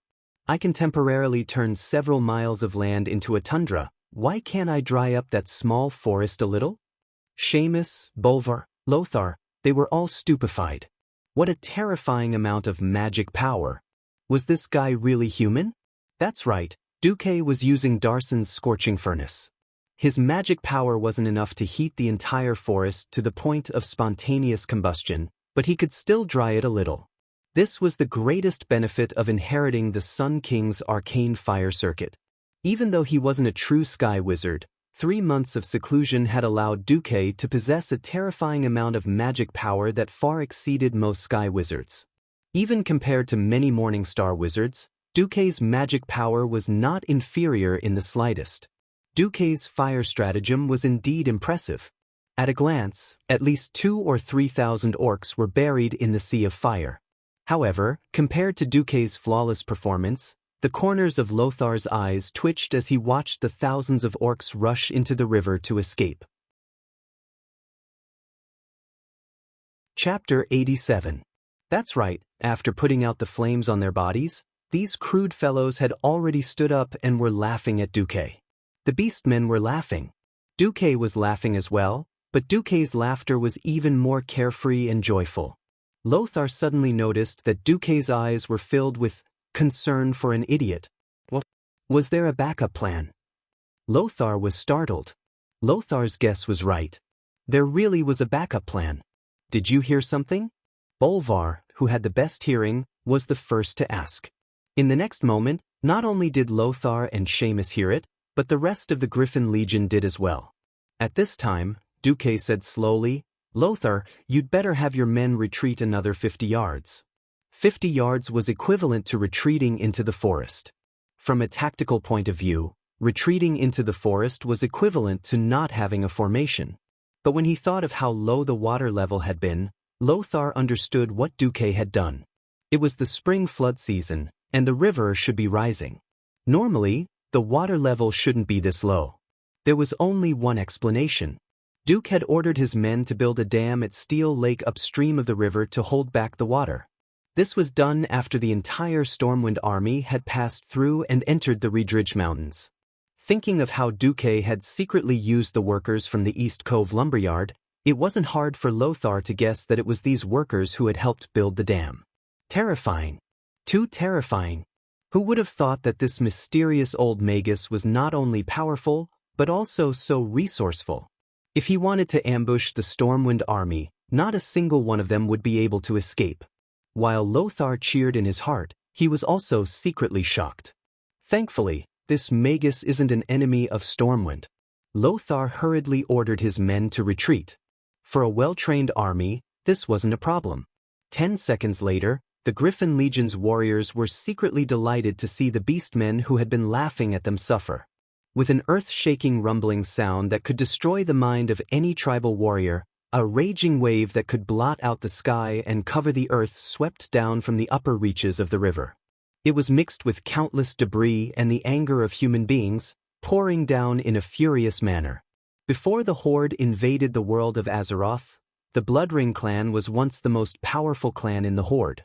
Now, the Bloodring clan was still one of the top clans in the Horde. Under the leadership of Old Kilrog Deadeye, the Bloodrick clan possessed the indomitable wildness necessary for many years of successful campaigns. For example, attacking the Dreeneyes Shotrath city. According to the original history, based on their invincible performance in battle, the Bloodring clan was given the responsibility of defending the territory of the dwarves that was previously occupied, the Cos Moden area, and was given the task of attacking the dwarves' old nest, the Iron Furnace Fort. It could be said that these experienced Bloodring warriors who were loyal to the largest clan in the tribe, the Blackrock clan, were definitely one of the tribe's most precious treasures. But now, this army that had joined the front lines under the orders of the great chief, Blackhand, was almost completely annihilated. The few remaining green flags couldn't even barely hold on under the great power of nature. In the blink of an eye, they were completely swallowed up by the flood that was mixed with large amounts of sharp wooden stakes. Of course, this wasn't where all the elites of the Bloodring clan were, but Kilrog would probably feel the pinch from losing such an elite vanguard army here. The army that had been swept up in the flood was famous within the Horde. From upstream to downstream, Duque roughly counted 4 or 5 of them. Other than the Bloodring clan, Duque managed to recognize the larger clans such as the Blackrock, Shatterpalm, and Dragonmaw. It had to be known that during the first incident at the Dark Portal, the entire tribe had turned out in full force. Most of these were elite veterans who had just experienced the war with the Draenei. If any one of these large clans were to enter the Stormwind, which had not seen a great war for hundreds of years, it would be enough to destroy this small human kingdom. It had to be known that in the original history, it wasn't just the Stormwind that defeated the Horde. Instead, it took the help of 7 human kingdoms, dwarves, and some elves to defeat the Horde. Therefore, from the beginning, Duque didn't think that his efforts in the Stormwind alone would be enough to completely defend against the Horde's attack. What Duque could do was to bleed the Horde as much as possible before the final battle. Today was the first step. In the original history, these vanguards who invaded the Azeroth would all die. But today, Duque had completed their fate in another way. Countless orcs wailed and screamed, trying to escape this death trap before the flood arrived. Unfortunately, they weren't Naga, nor were they merfolk. The orcs who could run as fast as they could on the mountains became incomparably clumsy in the water, and were quickly swept away by the flood. The flood wasn't particularly fatal to the strong orcs, but the sharp wooden stakes in the flood were quite fatal. The orcs had all squeezed into the water to avoid the fire, and the result was that a single stake could often skewer several orcs. In a few blinks of an eye, the orc army that had been incomparably strong just a moment ago was scattered. That wasn't all. Noxus saw that there were many large ships coming down the river along with the flood. The human sailors on the ships were beating drums and throwing javelins at the orcs who had luckily escaped the disaster. Seeing the scene before him, Noxus had already lost the ability to speak. At this time, Duque slowly turned around. Go, the Griffin Legion needs the enemy's head as a sacrifice to their comrades. Seeing the previously aggressive orcs turn into drowning dogs, Noxus actually felt a little disappointed. This wasn't the opponent he wanted. Bolvar stepped forward and patted Noxus' shoulder plate.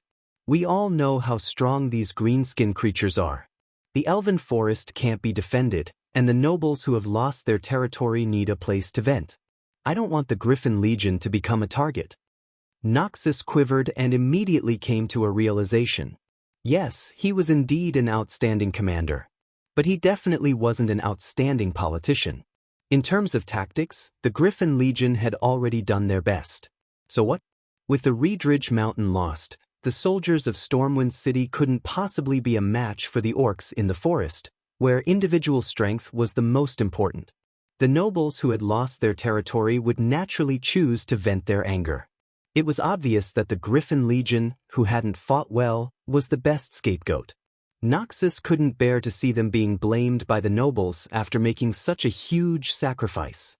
Even the compensation would be deducted. Fortunately, if they could bring back enough orc heads, it would be the best proof of the Griffin Legion's bravery. Noxus suddenly waved his sword. Griffin Legion, advance. Kill those green-skinned beasts that have come ashore.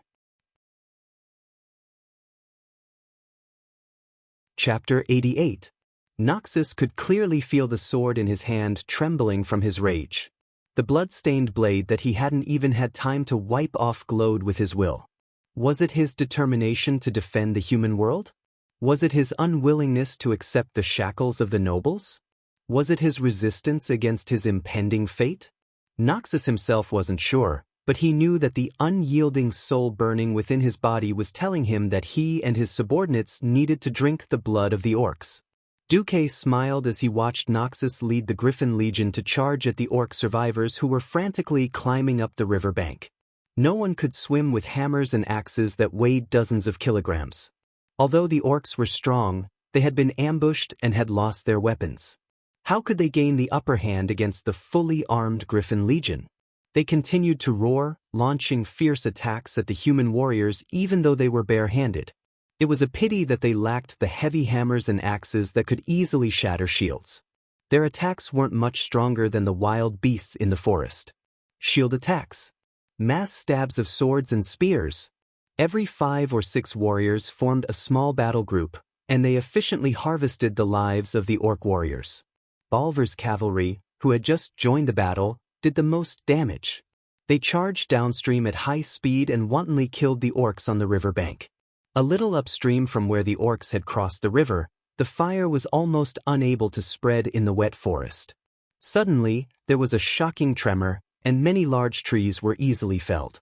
Surrounded by a group of extremely strong orcs, the tribe's chief, Blackhand, the destroyer, arrived at the river bank. When the last tree blocking his line of sight was felled by his personal guards, the tragic state of the tribe was reflected in the chief's eyes. Tragic. Too tragic. Thousands of tribal warriors fell by the side of this unknown river forever. Many of them had been pierced to death by the large number of sharp wooden stakes that had rushed down from the river. A small number had drowned, but most had been shot to death by javelins or surrounded by the human soldiers on the other side of the river. On the other side of the river, the one-sided slaughter continued. The surging waves that were dozens of meters wide prevented Blackhand from sending reinforcements. Roar! Blackhand let out a furious roar from the other side of the river. Apart from that, he was completely powerless. He could only watch as the orcs on the other side of the river continued to fight fervently, but they were still being slaughtered helplessly. There was a striking similarity in history. The two men who were destined to become mortal enemies, the future Azeroth Lion Anduin Lothar and the current deputy of the great chieftain, Orgrim Doomhammer. Their gazes met in the void across the entire river. This was a very mysterious feeling. It was a premonition that only one of them could survive. It was hard to describe. Of course, for Blackhand, who was standing beside Orgrim, it felt like Anduin was looking at him at this moment. Blackhand let out a deafening roar when he saw Anduin stepping on the back of an orc who was struggling. Puny humans! If you still dare to kill orc warriors, I will cut off your head and use it as a urinal. Of course, Blackhand was shouting in orc language. It did not hinder Lothar and the Griffin Legion soldiers who were across the river from him. All of a sudden, hundreds of people looked at Lothar. Lothar wiped his bloodied face with his left hand and grinned at Blackhand. Anyone could tell that it was a sarcastic smile. In the next second, he grabbed the struggling orc's head with one hand and cut its throat with the sharp sword. Then, he swung the sword back and forth forcefully to cut off the orc's head. Lothar raised the bloody and ferocious-looking orc's severed head high in his left hand and roared back at Lothar in a loud voice. Go to hell, orcs! Long live the King of Rin! Long live the Stormwind! Long live the humans! Almost all the human soldiers were imitating Lothar. They either raised the severed head in their hands or raised their swords that were stained with blood. All of a sudden, the side of the river became hell for the orcs and heaven for the human soldiers. Go to hell, orcs! Long live the King of Rin! Long live the Stormwind! Long live the humans! With lofty sentiments and a spirit that could swallow mountains and rivers, the angry roars of the humans that rejected the invaders soared into the sky. After the orderly shouting, there were all kinds of sarcasm and laughter. Ha! Go to hell, green-skinned monsters! I'll kill everyone that comes. We're not afraid of you, you brute. The provocation of the humans was beyond words. The great chief, Blackhand's green face, was very dark. The huge warhammer smashed into a tree next to him.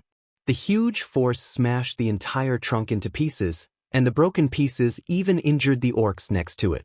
However, he really could not do anything. On the shore, Duque did not attack again. His magic power was almost exhausted.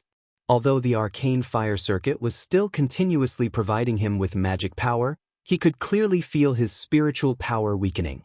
Today, he had done very well.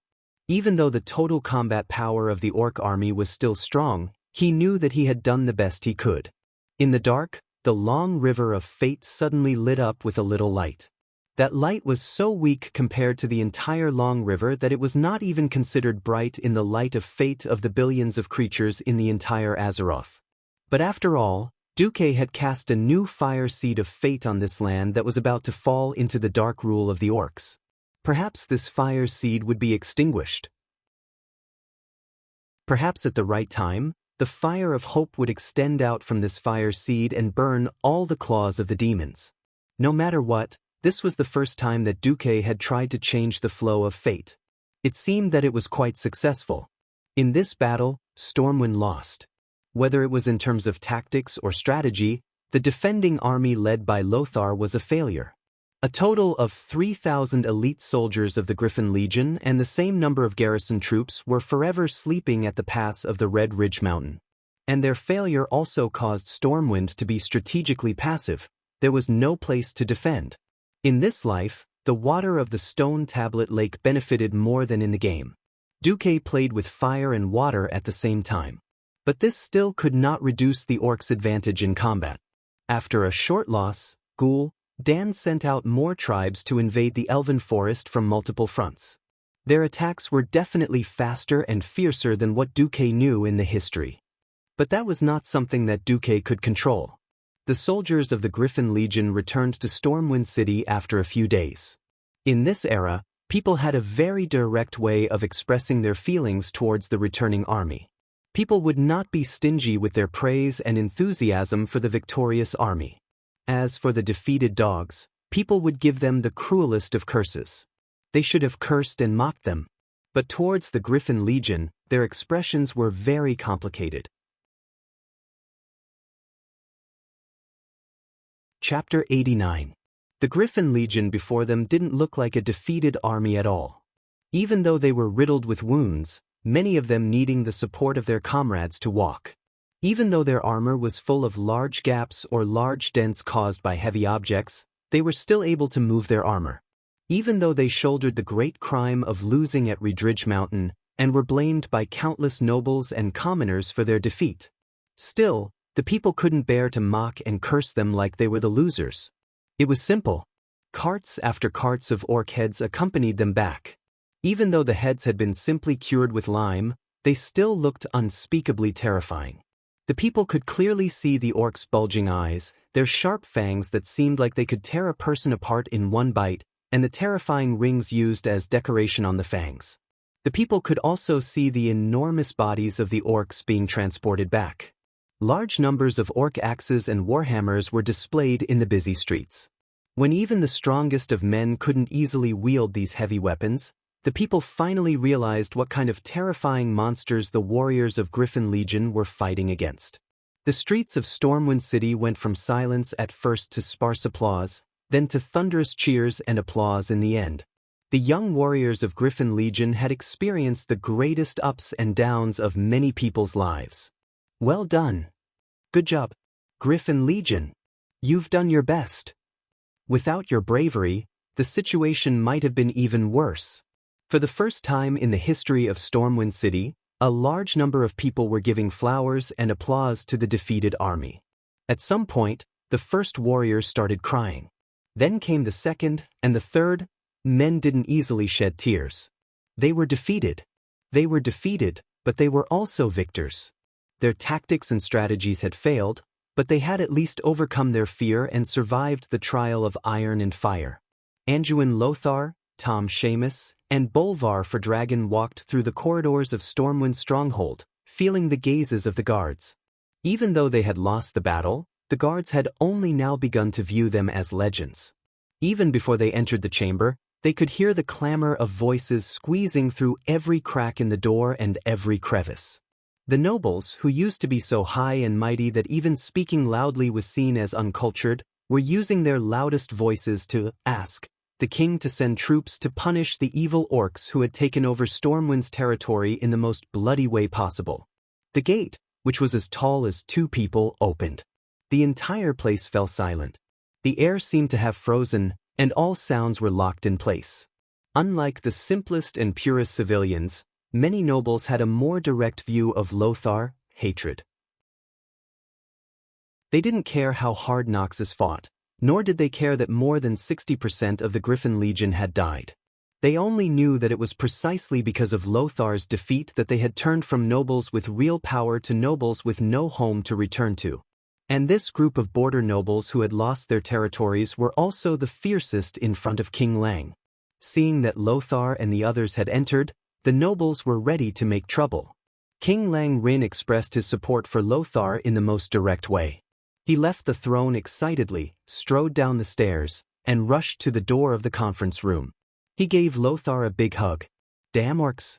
I almost lost you forever." Thousands of words were all contained in this one sentence. There was no, well done, or, I don't blame you for trying your best. Lang only cared about the safety of his childhood friend. Anduin patted Lang's back hard. His eyes were also slightly watery, but he controlled his emotions. Your Majesty, Anduin Lothar is back. He was reminding Lang that they were in a public place. Lang immediately came to his senses. He let go of Lothar and said loudly, "Welcome back, my commander. Welcome back, Duke for Dragon, General Seamus." In the face of the king's public support, the nobles had to swallow their words even if they wanted to make things difficult for Lothar. Lang sat down again. "All right, everyone, and I have seen the report. As the ones who personally fought against the greenskin monsters, Lothar or Bolvar, who can tell us how powerful those monsters are?" Bolvar was the first to bow. "No amount of words can describe the violence of these monsters. Let everyone see for themselves." Bolvar clapped his hands, and the door of the conference room opened again. Along with the stench of blood, a barbaric aura that seemed to have come from ancient times rushed out. 2 guards pushed in a huge cage with wheels. Around the cage were 12 fully armed guards of the Wang clan, each of them holding a shield and an unsheathed sword. After seeing the huge and burly figure in the cage, almost all of the nobles in the conference room felt their eyelids twitch violently. Some of the more timid ones even let out a cry of surprise. Bolvar continued to introduce, "This is the green-skinned monster that we fought in the Redridge Mountains. We will call it the Orc for now." With a wave of Bolvar's hand, the cage was immediately opened. 6 incomparably strong men with bulging muscles stepped forward and pulled on the shackles on the beastman's wrists and ankles. They lowered their bodies and prepared to exert their strength. Lothar gently pulled out his sword and stepped forward to block half of Lang's body. Their large formation made Lang and most of the nobles who had never seen an orc frown. Bolvar nodded at the royal court mage who was guarding Lang. "Master, you can remove the sleeping curse from this orc now." Lang nodded. The court mage softly chanted a few spells, and the orc clearly moved. Arg! The next moment, a roar that sounded like that of a prehistoric beast rang out, causing several nobles to lose their chairs and fall to the side. Without any questions or probing, the orc who had consumed the demonic blood immediately attacked the nearest human. His outburst was so fast that the 6 strongmen couldn't stop him in time. One of the men who could not stand steadily on his horse was even dragged in front of the orc. The orc moved quickly, but the royal guards were even faster. Almost at the same time, 7 or 8 swords had already pierced into the orc's body. Seeing that the orc was not going to live, the ferocious orc once again displayed his ferocity to the upper echelons of Stormwind. He opened his mouth full of fangs and bit down on the man's shoulder, tearing off a fist-sized piece of flesh. Immediately, the man became a bloody mess.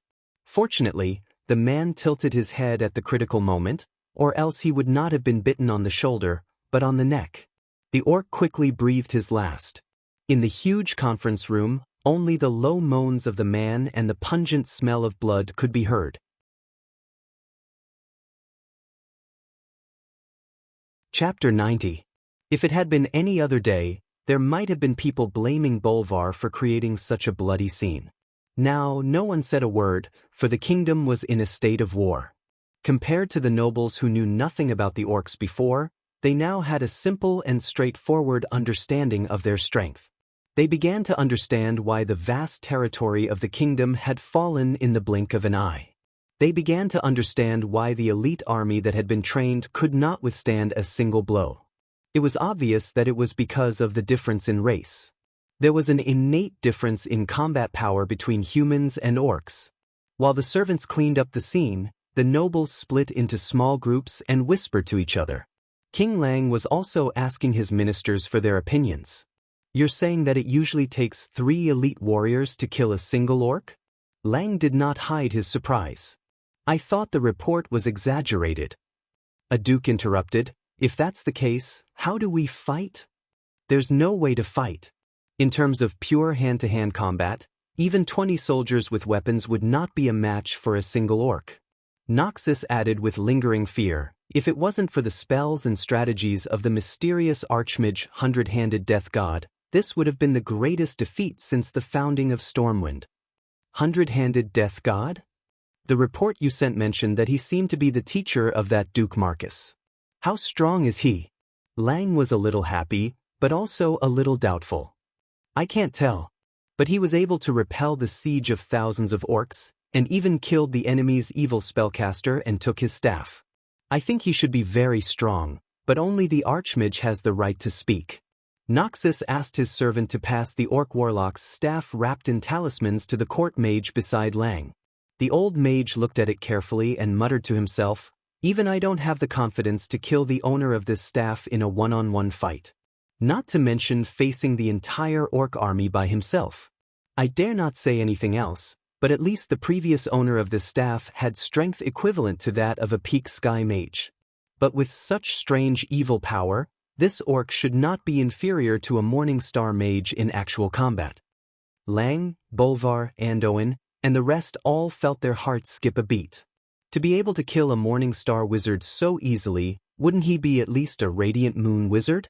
In the entire world of Azeroth, there were very few powerful mages. Naturally, the strongest was the Guardian Medivh. Under Medivh, there were only two Breaking Dawn mages that were generally acknowledged by the world, the Dalajan Great Master Antonidas, and the Kuel Salis High Elven Sun King Anastrian. Although there were quite a few Radiant Moon mages, there were at most 10 of them, and most of them were members of the Tirisfal Council. Unfortunately, Stormwind didn't have a single Radiant Moon mage. An existence that was likely to be a Radiant Moon mage was enough to make people tremble, but a master tactician as well? The series of fire and water attacks broadened the horizons of these generals who only knew how to fight head-on. Now that they suddenly heard that Duque had such an amazing teacher, Lang and the rest's evaluation of Duque rose by leaps and bounds. It turned out that a great teacher produced a great disciple. No one would have thought that Duque would have such a trick up his sleeves. He was the teacher, and he was the disciple. They would only think that the reason why Duque was able to make such a name for himself as the Sea King was because he had an expert guiding him from behind the scenes. King Lang asked tentatively. Noxus said that His Excellency Huoji has the mage imprint of the royal family mages. The old court mage shook his head. The emblem of the royal family mages is just a simple way to distinguish between friend and foe. For powerful mages, this kind of ordinary arcane emblem is easy to imitate. This doesn't prove anything. Lang was obviously disappointed. After losing Medivh, he suddenly heard that the other side also had a mysterious and powerful spellcaster. The need for mages made Lang instinctively yearn for a more powerful mage to rely on. What a pity!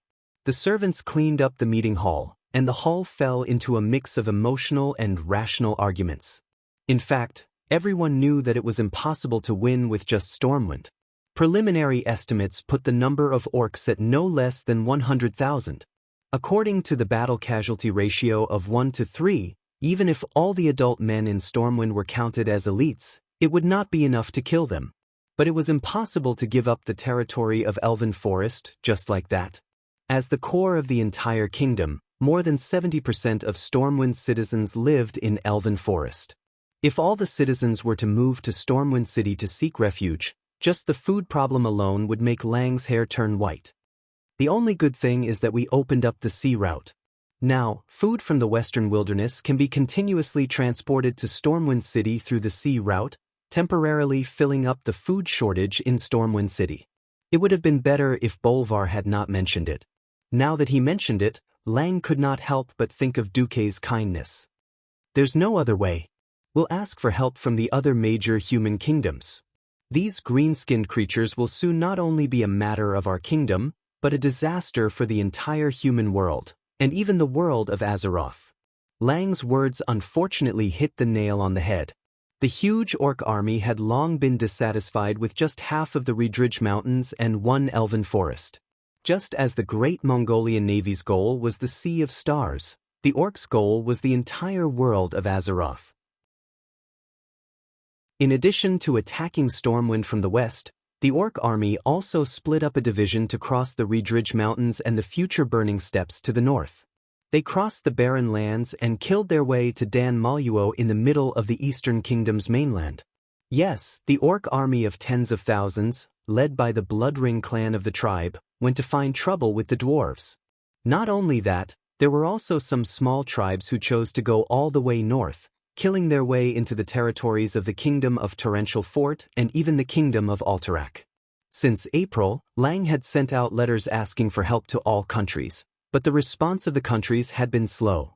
These countries that were thousands of miles away instinctively thought that Lang had seen wrongly and thought that the trolls were some kind of orc. It was not until July, when the green-skinned orcs appeared indiscriminately in the territories of several human kingdoms, launching attacks on human villages, towns, and even fortresses, that the higher-ups of the various countries suddenly realized that this was a large-scale invasion against the entire continent, and even the entire world. And at this time, more than half of the territory of the Elven Forest in Stormwind had fallen. At this time, a piece of news that shocked all of Stormwind, and even the entire world, came. Medivh had officially rebelled, and he had killed the entire council of 6 of Tirisfal. His mother, Aegwyn, rushed to Karazhan, but was also defeated by Sargeras, who already had all the power of a guardian and disappeared. Chapter 91. Late at night, on a balcony in the Storm Fortress, King Lang looked up at the starry sky. In the deep universe, the light of a few stars that were usually bright intertwined with the light of a rising crimson demon star, as if a fierce battle was taking place. Immediately, the huge shadow of the demon star easily shrouded them, and the stars became dim and wobbly. 1, 2, a total of 6 meteors streaked across Lang's vision, and then disappeared into the endless darkness forever. There was also a bright star that had been guarding the sky above the world of Azeroth for thousands of years. This made Lang's mood extremely gloomy. Anduin Lothar came to Lang's side. "Lang, what are you thinking about?" In private, Anduin was not Lang's subject, but a good friend of 30 years. "Anduin, I'm thinking, is our friendship with Medivh just an illusion? Why would he do such a thing? If he really wants this kingdom, I can consider giving it to him." But why? Lothar was always mindful of his duties. Before becoming Medivh's good friend, he was the most loyal subject of King Lang. Hence, when Medivh showed signs of abnormality, he was the first to be on guard. But now that Medivh had openly rebelled, Anduin felt relieved. This allowed him to comfort Lang as a friend. Either we are blind, or Medivh has spent decades deceiving the whole world, or... At this point, Anduin deliberately stopped. "Or what?" Lang asked anxiously. "Or there's a soul in our old friend's body." Anduin spread his hands and explained, "I'm very sensitive to a person's feelings. You know, there's no lack of spirits in this world. Over at the Twilight Forest, I get reports of seeing ghosts every day. So maybe..." Lang heaved a sigh of relief and patted Anduin's shoulder. "Old friend, regardless of whether you're comforting me or speculating, at least I feel much better." The recent events made Lang feel like the world was about to collapse. The orcs attacked like fire, and half of Stormwind territory had already fallen. Now, Stormwind could only control half of the Elven Forest, half of the Twilight Forest, and the Western Wilderness. The Reedridge Mountain was practically out of contact. Now that the Guardian of the World, Medivh, had betrayed them, as the strongest mage in the world, no one knew who else could deal with Medivh. "The stars are dimming. Is the world about to end?" Lang muttered to himself. Anduin pointed to the starry sky, and said in a heroic voice, "Look, Lang, the stars are shining in the starry sky, but among the stars, some will become brighter, and some will become dimmer before falling. Don't you think that the extinguishing and illuminating of the stars are like the lights of our mortal world? The night will come and the night will pass. Isn't there a new star rising over there?"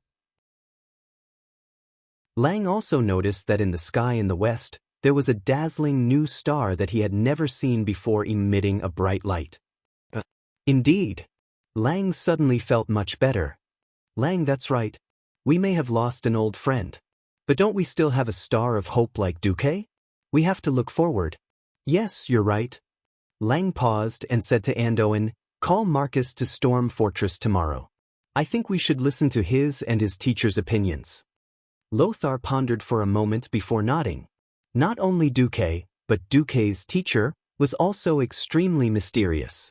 After saving the remnants of the Griffin Legion and achieving a great victory at the river bank, Lothar returned to find that the Hundred-Handed Reaper had disappeared.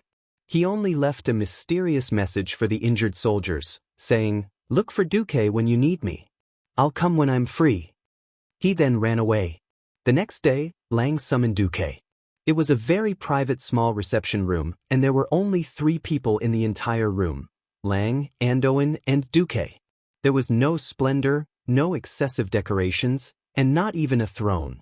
There were only a few extremely simple pieces of furniture and a cup of fragrant black tea. Lang sat on a chair that was exactly the same as the one Duque was sitting on.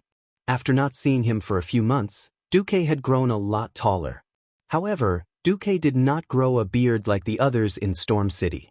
He still chose to shave his beard regularly. "Hello, Your Majesty. May I ask if you summoned me this time to look for me or my master?" Duque went straight to the point. "What's the difference?" Ryan tilted his head, curious. "Yes, if you're looking for my master, then I can go back because I can't find him. He said that he has something important to do that concerns the survival of the entire Azeroth." "I don't know what it is," said Duque, cutting off Lin Li's words in advance. It was fine to pretend to be an old man occasionally, but it wouldn't be good if he was exposed and treated as a fool. Lang smiled. "Are you trying to tell me that the Sea King is Duke Marcus, and not Huijia?" "Your Majesty, you can understand it that way," replied Duque calmly as he took a sip of the fragrant black tea. After transmigrating for so long, the black tea was the only thing that Duque was most comfortable with. "So, to what extent can I trust you? Andoin always told me that you might know a lot, but you won't reveal it to anyone." Lang was not pressing. He gently stretched his body. He was completely looking at Duque's performance to decide how much he would trust Duque. Andoin interrupted. "Since the day Medivh presented the Black Hourglass, I felt that you knew a lot. I'm sorry, but this is an unfounded intuition. But I hope you understand that many people in power can only rely on intuition when they can't find any concrete evidence." Duque knew that Lang and Andoin were forcing him to lay his cards on the table. This was like a watershed. Of course, he could continue to maintain his mysticism, but now that he was betrayed by Medivh, it would be even harder for them to trust outsiders. If that was the case, history was likely to repeat the same mistakes again. Duque decided to be honest, partly because no one would believe what I said at the time. If I told the truth, the only outcome would be being treated as a madman. No matter how wise Your Majesty is, you would only treat me coldly. Duque was so resolute that it made Lang blush. "What did you see?" "In fact, what I saw was long before the Black Hourglass. When I first saw Medivh, I felt a strong demonic aura from Medivh. Sorry, this is a talent. I'm very sensitive to demons."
Chapter 92.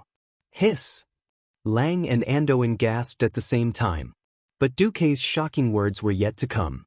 After I returned, I went to Master's secret library and read a lot of information in private. When Medivh presented the black hourglass, I was 60% sure that the one possessing Medivh was the fallen titan, the boss of the Burning Legion, Sargeras. What? Medivh was possessed by Sargeras? They really didn't know whether to be surprised or happy. At this moment, their mouths were filled with mixed feelings. They completely understood why Duque chose to keep his mouth shut and keep it a secret. What was Duque's identity at that time? Even now, if Medivh hadn't exposed himself, they would still be in the dark and wouldn't know that Medivh had betrayed them. After all, a black hourglass couldn't prove anything. Now, Duque actually pointed out that it was Sargeras' doing. Lang and Andoin were both happy and afraid. They were happy because their old friend Medivh might not have really betrayed their friendship and the whole of Azeroth. They were afraid because it was Sargeras. As knowledgeable and cultured nobles, of course they knew who Sargeras was, and what he had done to the world of Azeroth 10,000 years ago. How are you sure it was Sargeras? Andoin asked tentatively. This is not a secret, and many mages know about it. More than 320 years ago, the previous guardian, Medivh's mother, Aegwynn, went to a magical world. She stopped a group of demons who were hunting dragons, and then encountered the Burning Legion's demon king, Sargeras. Using the power of the strongest mage group in the whole of Azeroth, the 6 members of the Tirisfal Council, she defeated the demon king and sealed his body. Sealed? Lothar asked. The specific matters were not recorded in the documents. I guess only the people of the Tirisfal Council would know. However, I can tell from that incomparably dark titan aura that only Sargeras' soul could be so powerful. Even if Duque used an uncertain tone of speculation, Lang and Andoin had already instinctively believed that it was a fact. Because this was the truth, and Duque's words were only a hint to them. They would naturally verify Duque's words through all kinds of information. King Leon's 10 fingers dug deep into his thick hair, and his eyes were a little unfocused. This is bad.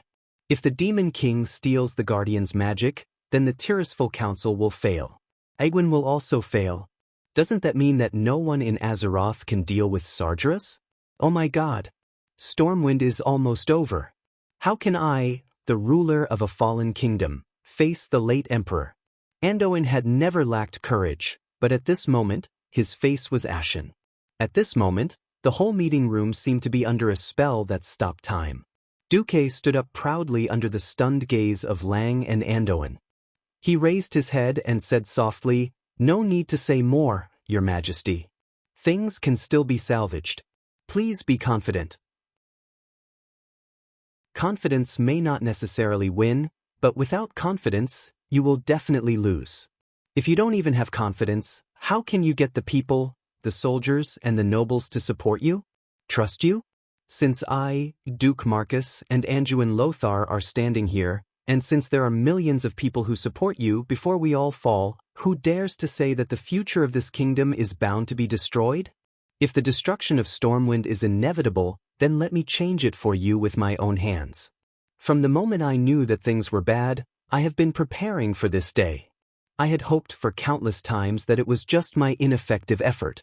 But since all of this has really happened, in order to prevent more people from crying, and to stop the grief of the Griffin Legion who sacrificed their lives in the Red Ridge Mountain, shouldn't we work harder to avoid all of this? Duque's tone was calm and impassioned. After listening to Duque's words, Lang straightened his back and raised his head, almost as if he had been electrocuted. Lang tidied up his appearance, and nodded at Duque, who was full of concern. He then smiled bitterly at Duque. "I'm sorry, I've embarrassed myself. As a king, I have to be an example to the people and nobles. I really lost my composure just now. Well, Duque, I think you have thought of many ideas. Take them out at once, don't hide them." Andoin also gave the most sincere smile to Duque. He also realized that Lang had been depressed recently and did not expect Duque's encouragement to be so effective. "Do you have a map?" Duque asked Lothar. As the supreme commander of the kingdom's military affairs, Lothar always carried a simple map with him. He spread out the map on the coffee table. Duque pointed at the map and said, "First of all, fighting against the entire orc tribe is not a matter for Stormwind Kingdom alone. Your Majesty, if you can't get reinforcements from the Rotterdam and the Torrent Castle in the short term, you have to be prepared to defend Stormwind City to the death. If there is really such a thing, I strongly suggest that Your Majesty let the women and children cross the sea to the north first, passing through the dwarven territory of Danmorrow that is also exposed to the orcs' attacks, and directly to the Hillsbrand Hills in the north. Because there, Your Majesty, you will receive sufficient support from several other human kingdoms. We can transport the women and children back to Stormwind to continue with the military supplies and soldiers." In a situation where the dwarves' iron stove fort was being attacked by the horde, what Duque said was right. Lang and Anduin nodded at the same time. In fact, in history, the defeated Lothar had also brought the defeated troops and people of Stormwind to do the same thing. However, the situation in Stormwind was not that bad yet, so Duque did not propose a national retreat. Seeing that Lang had agreed, Duque continued, "Secondly, I suggest building a fortress defense line near Gold's Higher Town." Anduin interrupted, "That's useless. We have already proven with blood at the Red Ridge Mountain that a simple fortress can't stop the attack of the orcs." "That's because your battle strategy is wrong." Duque took out a blueprint from his arms and handed it to Lothar. "Build it according to my model, and I guarantee that it will be able to continuously bleed the orcs." Lothar was a man who knew how to use weapons. As soon as he saw Duque's blueprint, he immediately agreed. "Thirdly, I strongly suspect that Medivh has a direct connection with the invasion of the orcs. So, I suggest that the two of you consider whether to send a commando team to attack Karazhan directly." Lang's face froze and he began to stammer. "Medivh is controlled by Sargeras. Yes, he betrayed the world of Azeroth. But what is the direct connection between attacking Karazhan and solving the crisis of the orcs' invasion?" Just as Lang was unable to make a decision because of his feelings, a royal guard knocked on the door and walked in, although he had deliberately lowered his voice. Duque still heard it. "A strange female orc has come. She speaks fluent common language and says that she wants to see His Majesty. She also brought the corpse of Medivh's disciple, Khadgar." "What? Khadgar is dead?" Chapter 93. At this moment, Duque felt as if a million alpacas were galloping through his heart. He walked back and forth, trampling on Duque's heart. Even though Duque could revive, he would not die as long as he could. Especially after encountering all sorts of strange situations recently, Duque's heart was already ringing with a shrill alarm, and he did not dare to casually seek death anymore.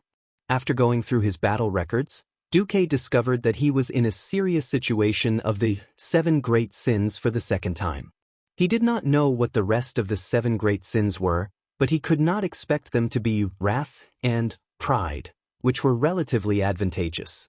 In the history that Duque knew, the raid on Karazhan ended with the victory of Khadgar, Lothar, and Garona. Khadgar succeeded in stabbing the careless Medivh to death, and became one of the greatest mages in all of Azeroth. In the future, when Stormwind City was rebuilt, there was a huge statue of Khadgar at the city gate. Therefore, in Duque's opinion, an operation like the raid on Karazhan was just following along and winning without doing anything. Now, Khadgar, who had given Medivh a fatal blow in history, was dead.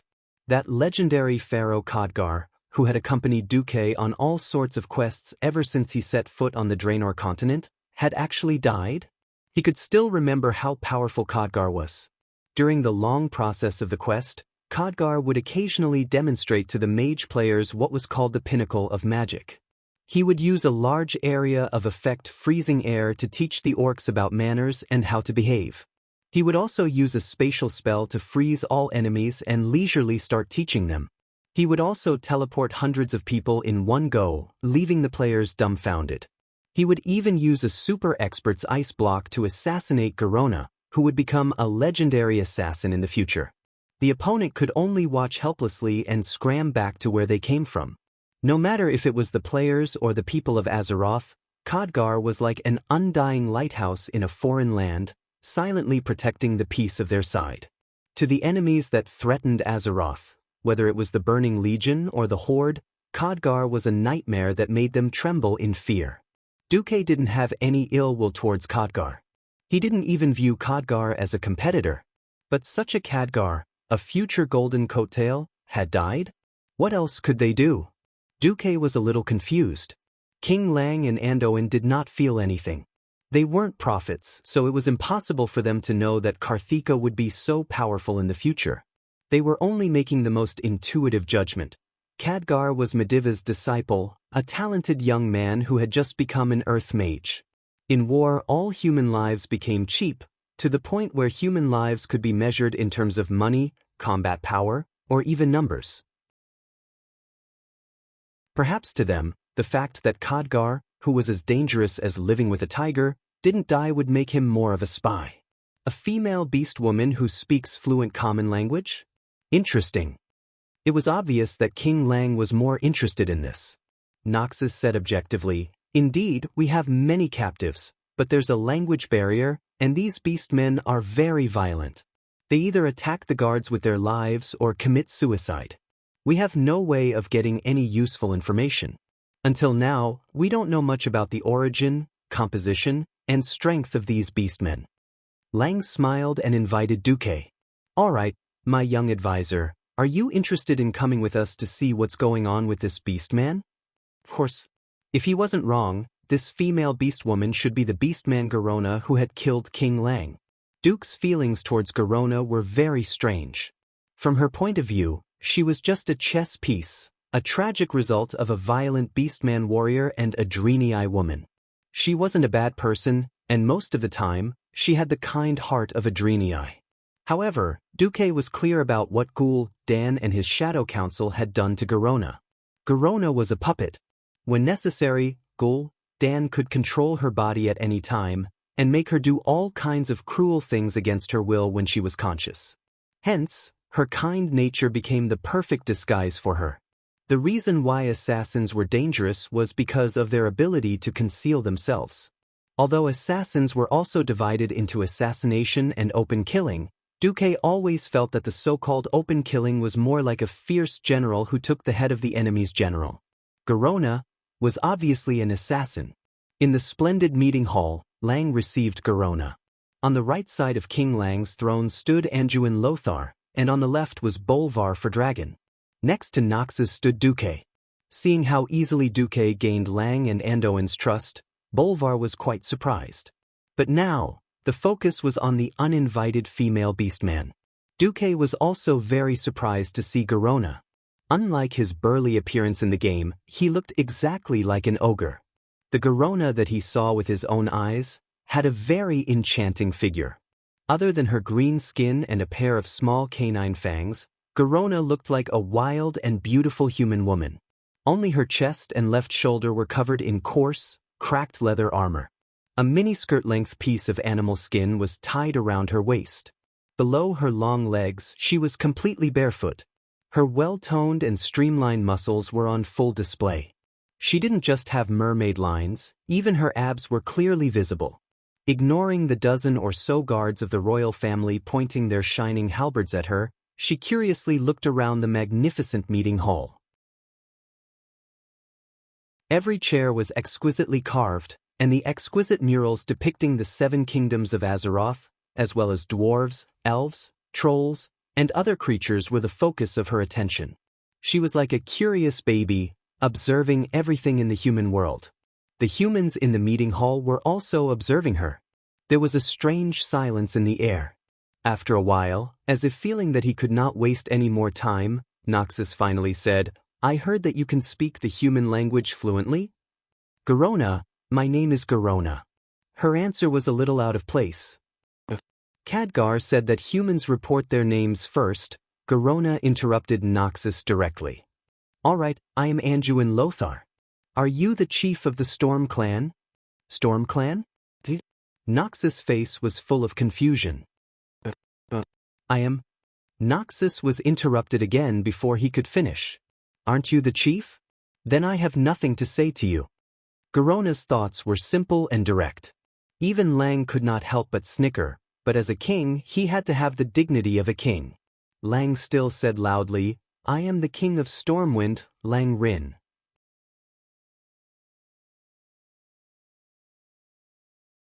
Chapter 94. Garona tilted her head, seemingly thinking about the meaning of the word king. Lang smiled. "If you think that the supreme leader of a force is the chief, alright. I think I'm the chieftain of the Storm Clan as you know it." Garona tilted her head to the other side, her face full of doubt. "You don't look like one." The simple and straightforward answer made Lang almost choke to death. This time, it was the two bastards Lothar and Fordragon who snickered. Lang seemed to be quickly examining himself to ensure that his appearance was correct. After confirming that there was nothing wrong with his appearance, he asked, "Why don't you look like one?" "Because you're weaker than Anduin. You're even weaker than the male next to you." Garona pointed at Bolvar. "In our clan, only the strongest warrior is worthy of being the chief." Lang was speechless. Frankly speaking, as a busy king, Lang was also strict with himself and trained his skills every day. Lang dared to say that he could easily defeat the kings of the other 6 human kingdoms. Unfortunately, his strength could not compare to that of Lothar, who was currently recognized as the strongest human. Duque had always thought that if the powerful first-generation paladins were to appear in the future, they might not be able to defeat Lothar without the power of the Holy Light. Moreover, Lothar was now in his 40s, and had long passed the most powerful age of a warrior. In fact, Lothar was still the most powerful at his peak. In order to avoid the awkwardness of the topic, Lothar held back his laughter and stepped forward to smooth things over. "We humans do not determine who is the chief purely by force. If there's time in the future, we'll let you understand. Now, shouldn't we get down to business first? I heard that you brought Khadgar's corpse?" "Ah yes." Khadgar's corpse, which was still warm, was carried in. It was hard to believe that Khadgar was dead when he looked at the soft body that was not stiff and did not have livor mortis spots. Lothar stepped forward and could even feel a faint breath coming from his nostrils. The old court mage by Lang side examined the corpse and said, "Khadgar is indeed dead. His soul is no longer there. This is the work of a demon." Lothar could only nod. At this moment, Garona said, "I also brought a message from Khadgar before he lost his soul." "Oral message?" "Yes, he said that Medivh's body might have been taken over by a demon, and that it was Medivh who opened the dark door and attracted us orcs." "What?" Lang and Anduin looked as if they had seen a ghost. Duque had just said that he wanted to attack Karazhan, and Garona came to be a witness? If they weren't absolutely sure that Khadgar had been in Karazhan all this time and that Medivh had betrayed them a long time ago, they would have suspected that Duque had killed Khadgar and sent a female beast woman to testify against him. Duke didn't say anything. He stood there with a wooden expression, a perfect performance of what it meant to be a wooden man. He didn't need to say anything more. As a transmigrator, if he didn't even have the ability to profit from spoilers, then he couldn't be called a transmigrator who was familiar with history. He knew very well what Lang and the others were thinking, but it didn't matter if Lang and the others were in awe of him or his so-called teacher, the Hundred-Handed Reaper. Anyway, there was only one master and disciple. Whoever gained fame would definitely benefit Duque. There was only one thing on his mind now: how to successfully attack Karazhan and kill Medivh. As Duque had expected, Garona took out a book of evidence. It was a magic book that emitted a strange aura. The protruding cover of the dragon bone ring was glowing with faint arcane energy. The ripples spread out in all directions like ripples on water.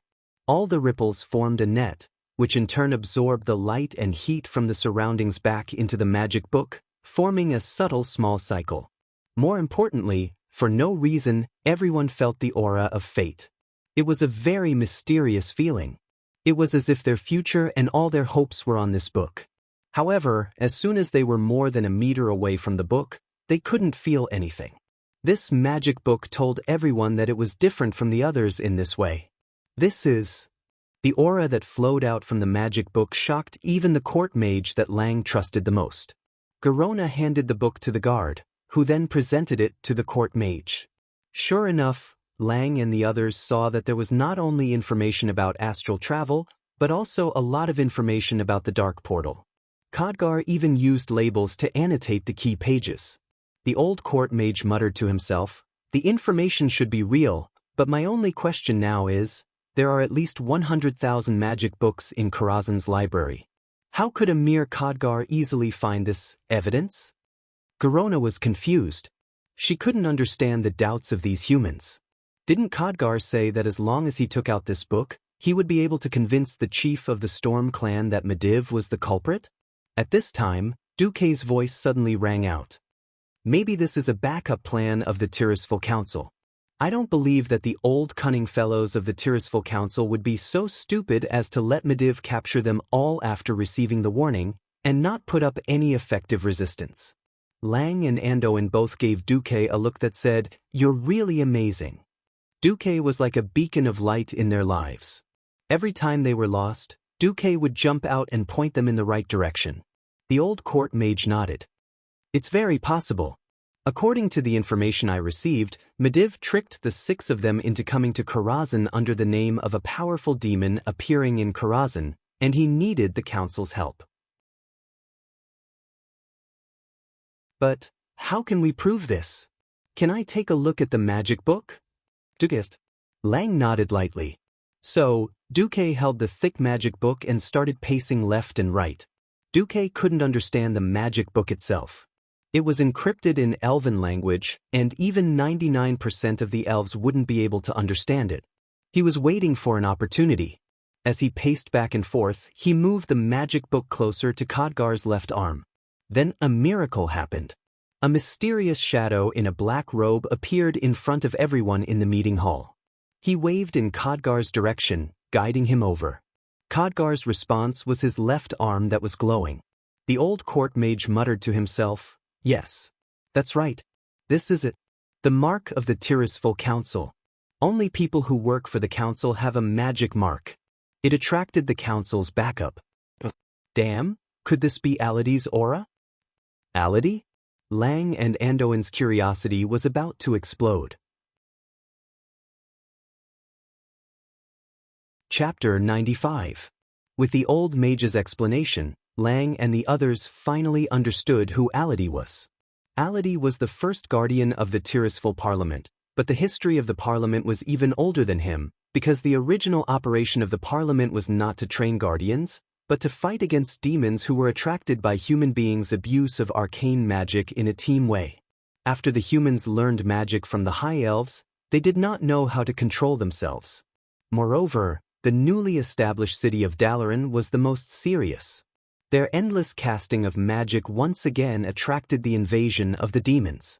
Completely unable to withstand the demons, the humans could only seek help from the High Elven Kingdom, Quel'Thalas.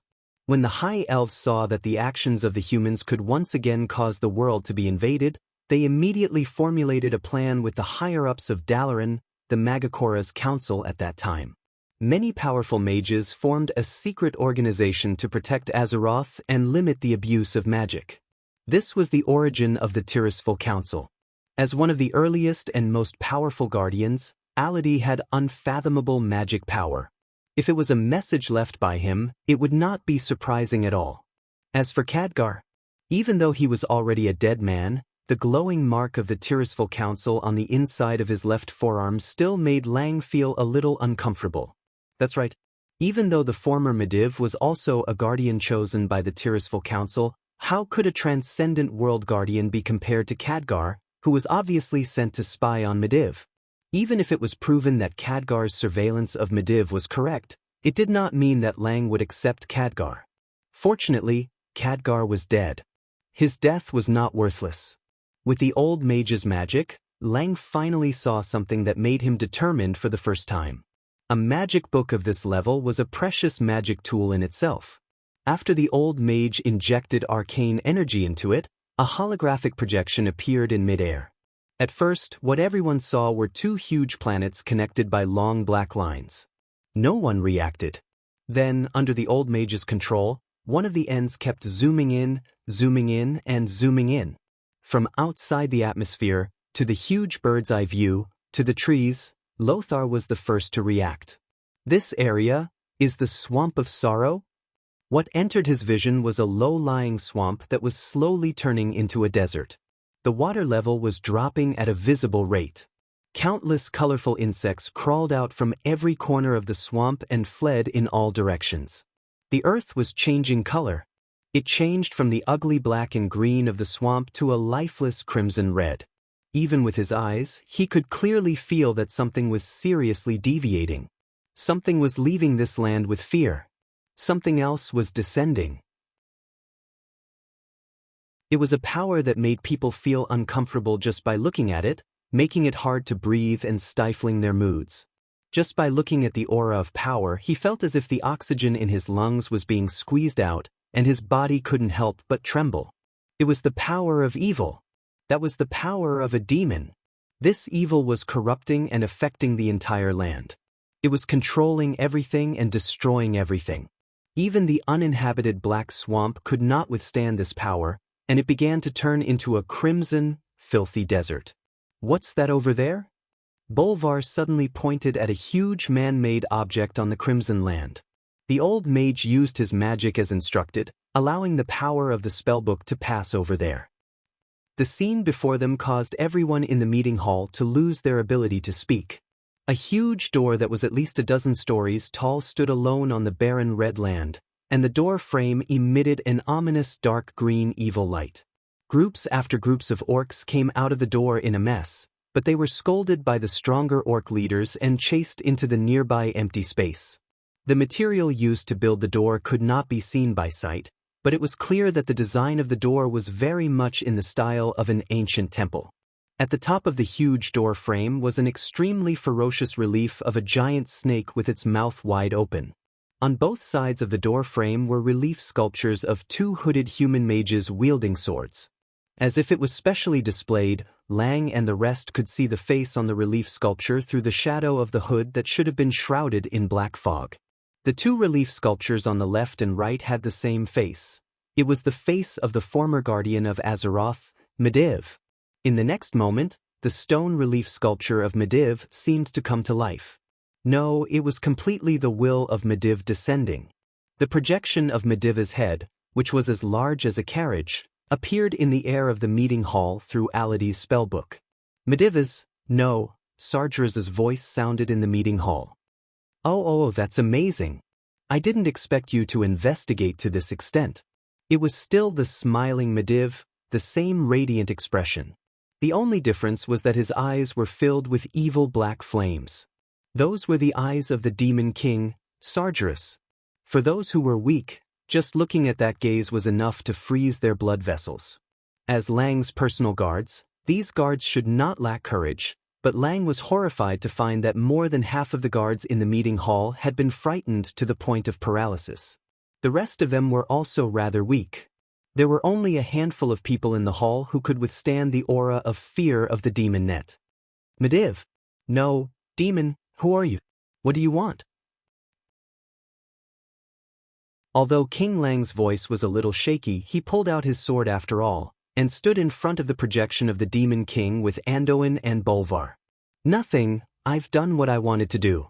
Since the dark portal has been opened, I'll quietly enjoy the ugliness of you humans, elves, and dwarves being slowly destroyed by the orcs in Karazhan.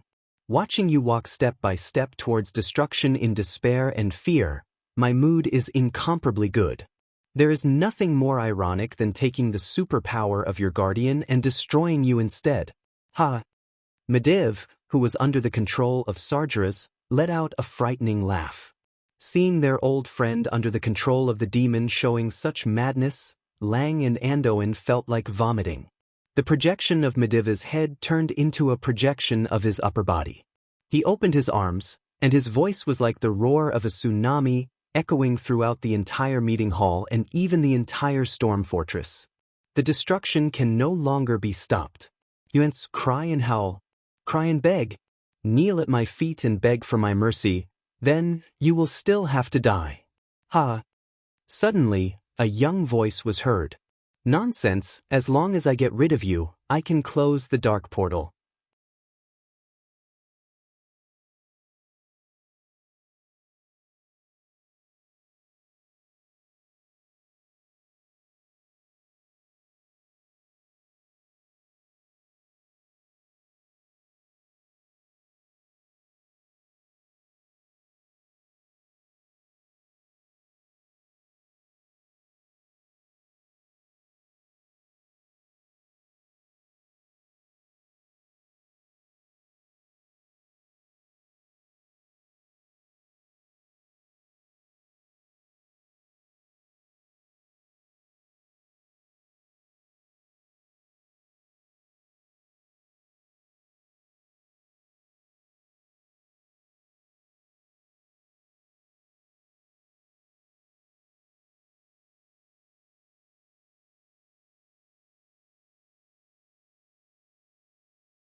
Let me tell you, death is not the end.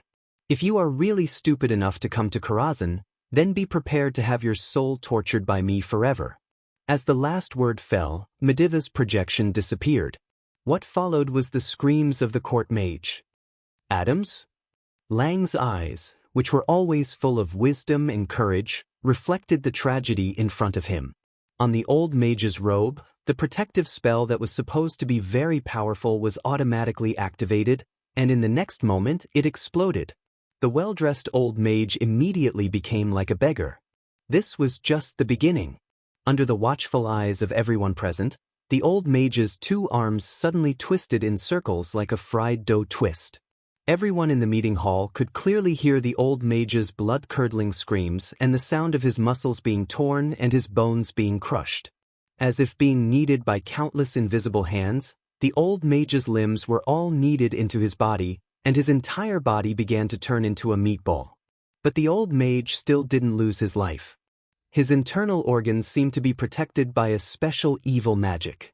Not only the old mage, but in the next second, half of the two squads of royal guards in the meeting hall suffered the same fate. They were like iron objects attracted by a magnet, and they were sucked into the old mage's body by that inexplicable evil force. More than 10 people were all squeezed together and became an even larger meatball. Everyone seemed to be clear-headed, and they were mumbling all kinds of things. Save me. No, Sir Lothar, give me a quick death. Kill me. Kill me now. This horrifying scene would make any normal person tremble in fear. Even the temperature of the air seemed to plummet. In the next moment, the bodies of these victims spontaneously combusted. The evil blue flames roasted their bodies and tortured their souls. Every survivor's clothes were soaked in cold sweat because they could clearly see their comrades, their companions, the familiar faces and souls that had accompanied them for countless years, leaving their bodies and being burned by the demon's flames in midair. Sargeras had already left in laughter. Seconds and minutes ticked by. In the huge meeting hall, there was only the unpleasant smell of burnt corpses, the seemingly echoing screams, the dead air, and the extremely heavy breathing of the survivors. This was the demonstration of the demon king, Sargeras. He used his supreme evil magic to show Lang and the others how powerful and terrifying he was. He was telling Lang to obediently die in despair and pain. This was the only ending he had arranged for Stormwind, the entire human world, and the entire world of Azeroth. Lang's body was trembling uncontrollably, and beads of sweat rolled down his face. Lang didn't even know when the crown had fallen to the ground. He sat on the throne, exhausted, and couldn't even move a finger. Lothar quickly came back to his senses, and he was shocked to find that someone was faster than him, Duque. Duque's face was also ashen, but the sharp light in his eyes told Lothar that he had made up his mind. Lothar and Duque's eyes met in midair. Great minds always think alike. If they didn't explode in silence, they would die in silence. They weren't people who would wait for death, so there was only one choice left.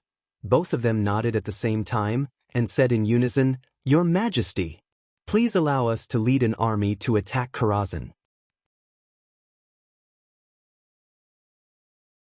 Chapter 97. Upwind Path.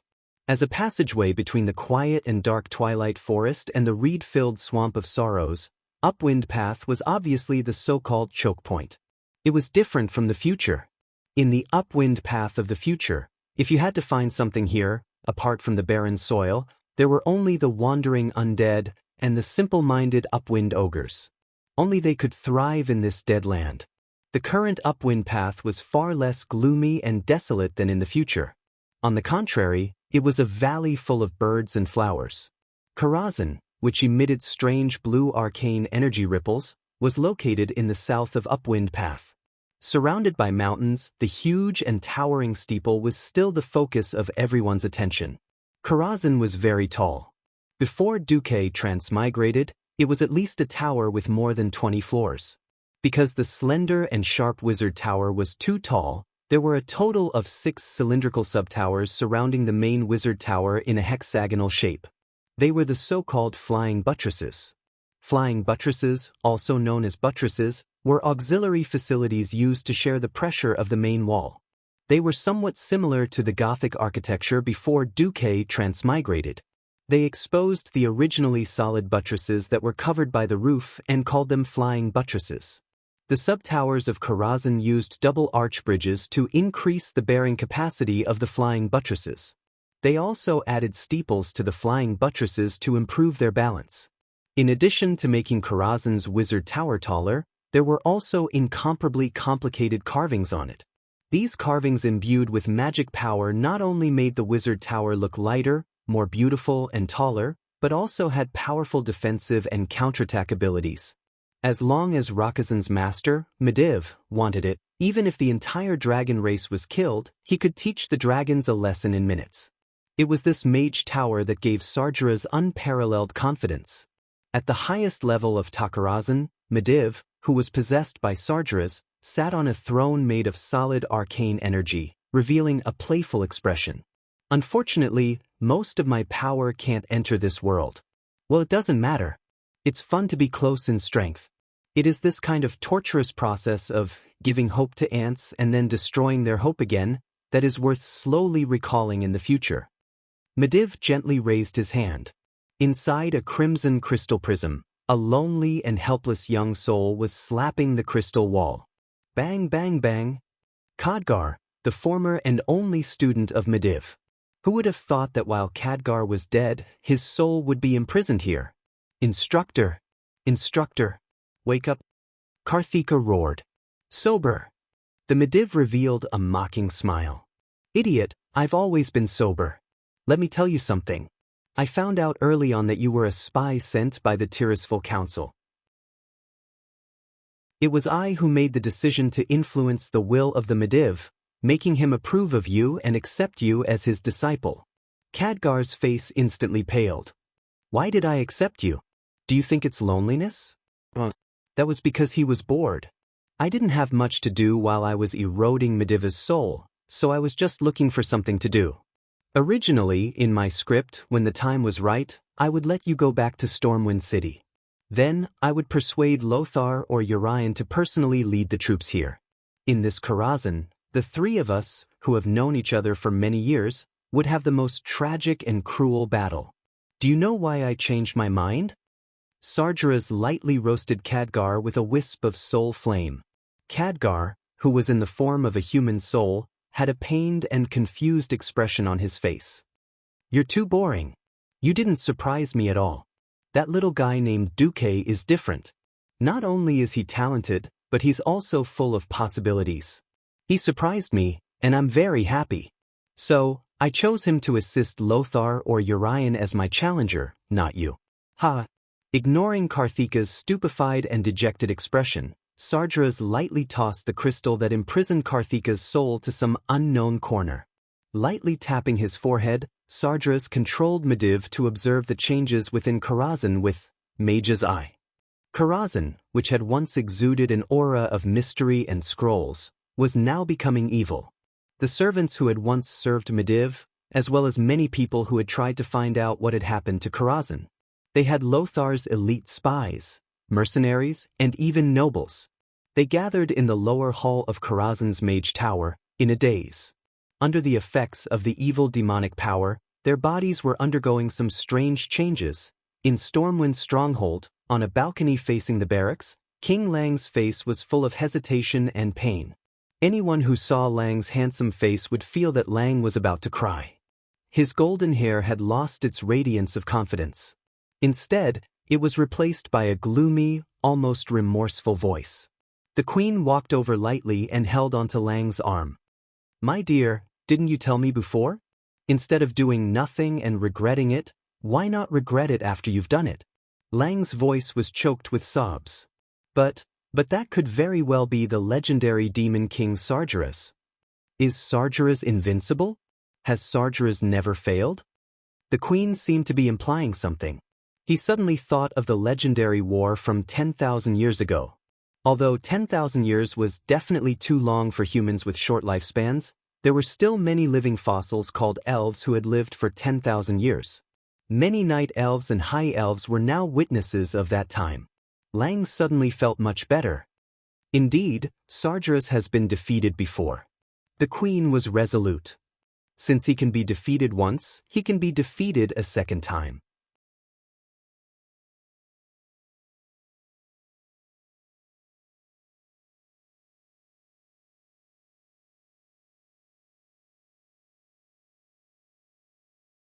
Chapter 99.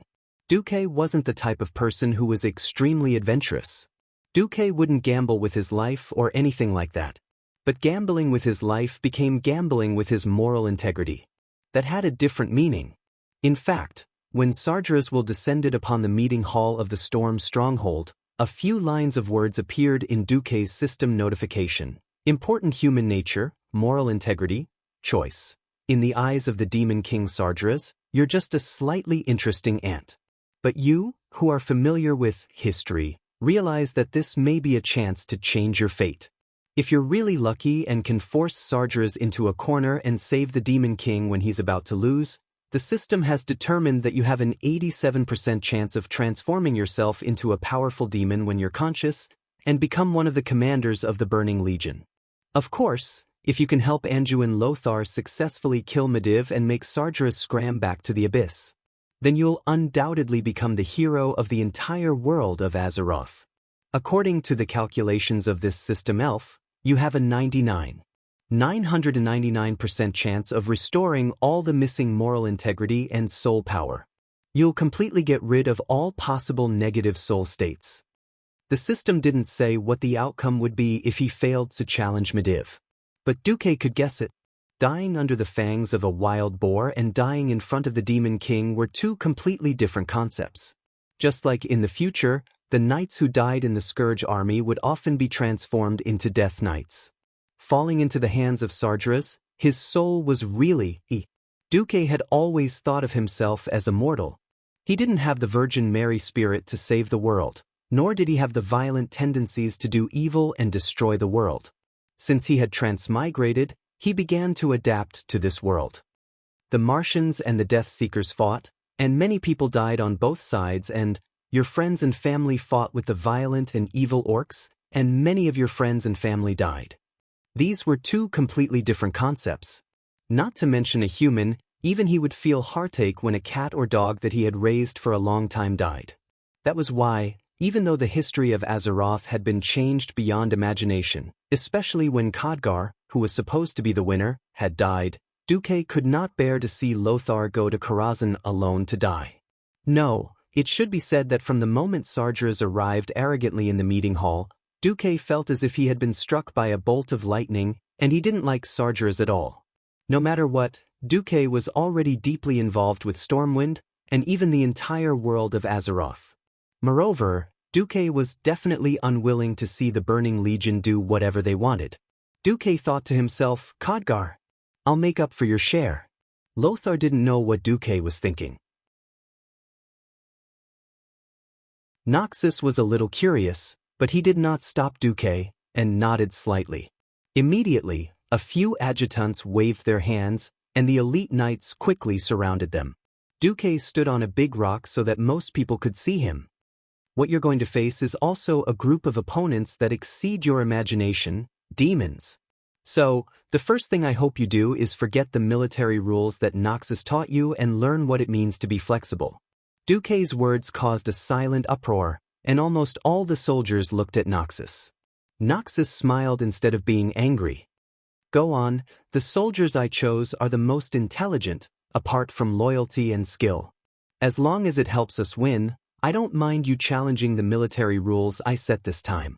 Duque nodded and continued, the enemies you're going to face are all far stronger than you are, and they control mysterious powers that you can't imagine.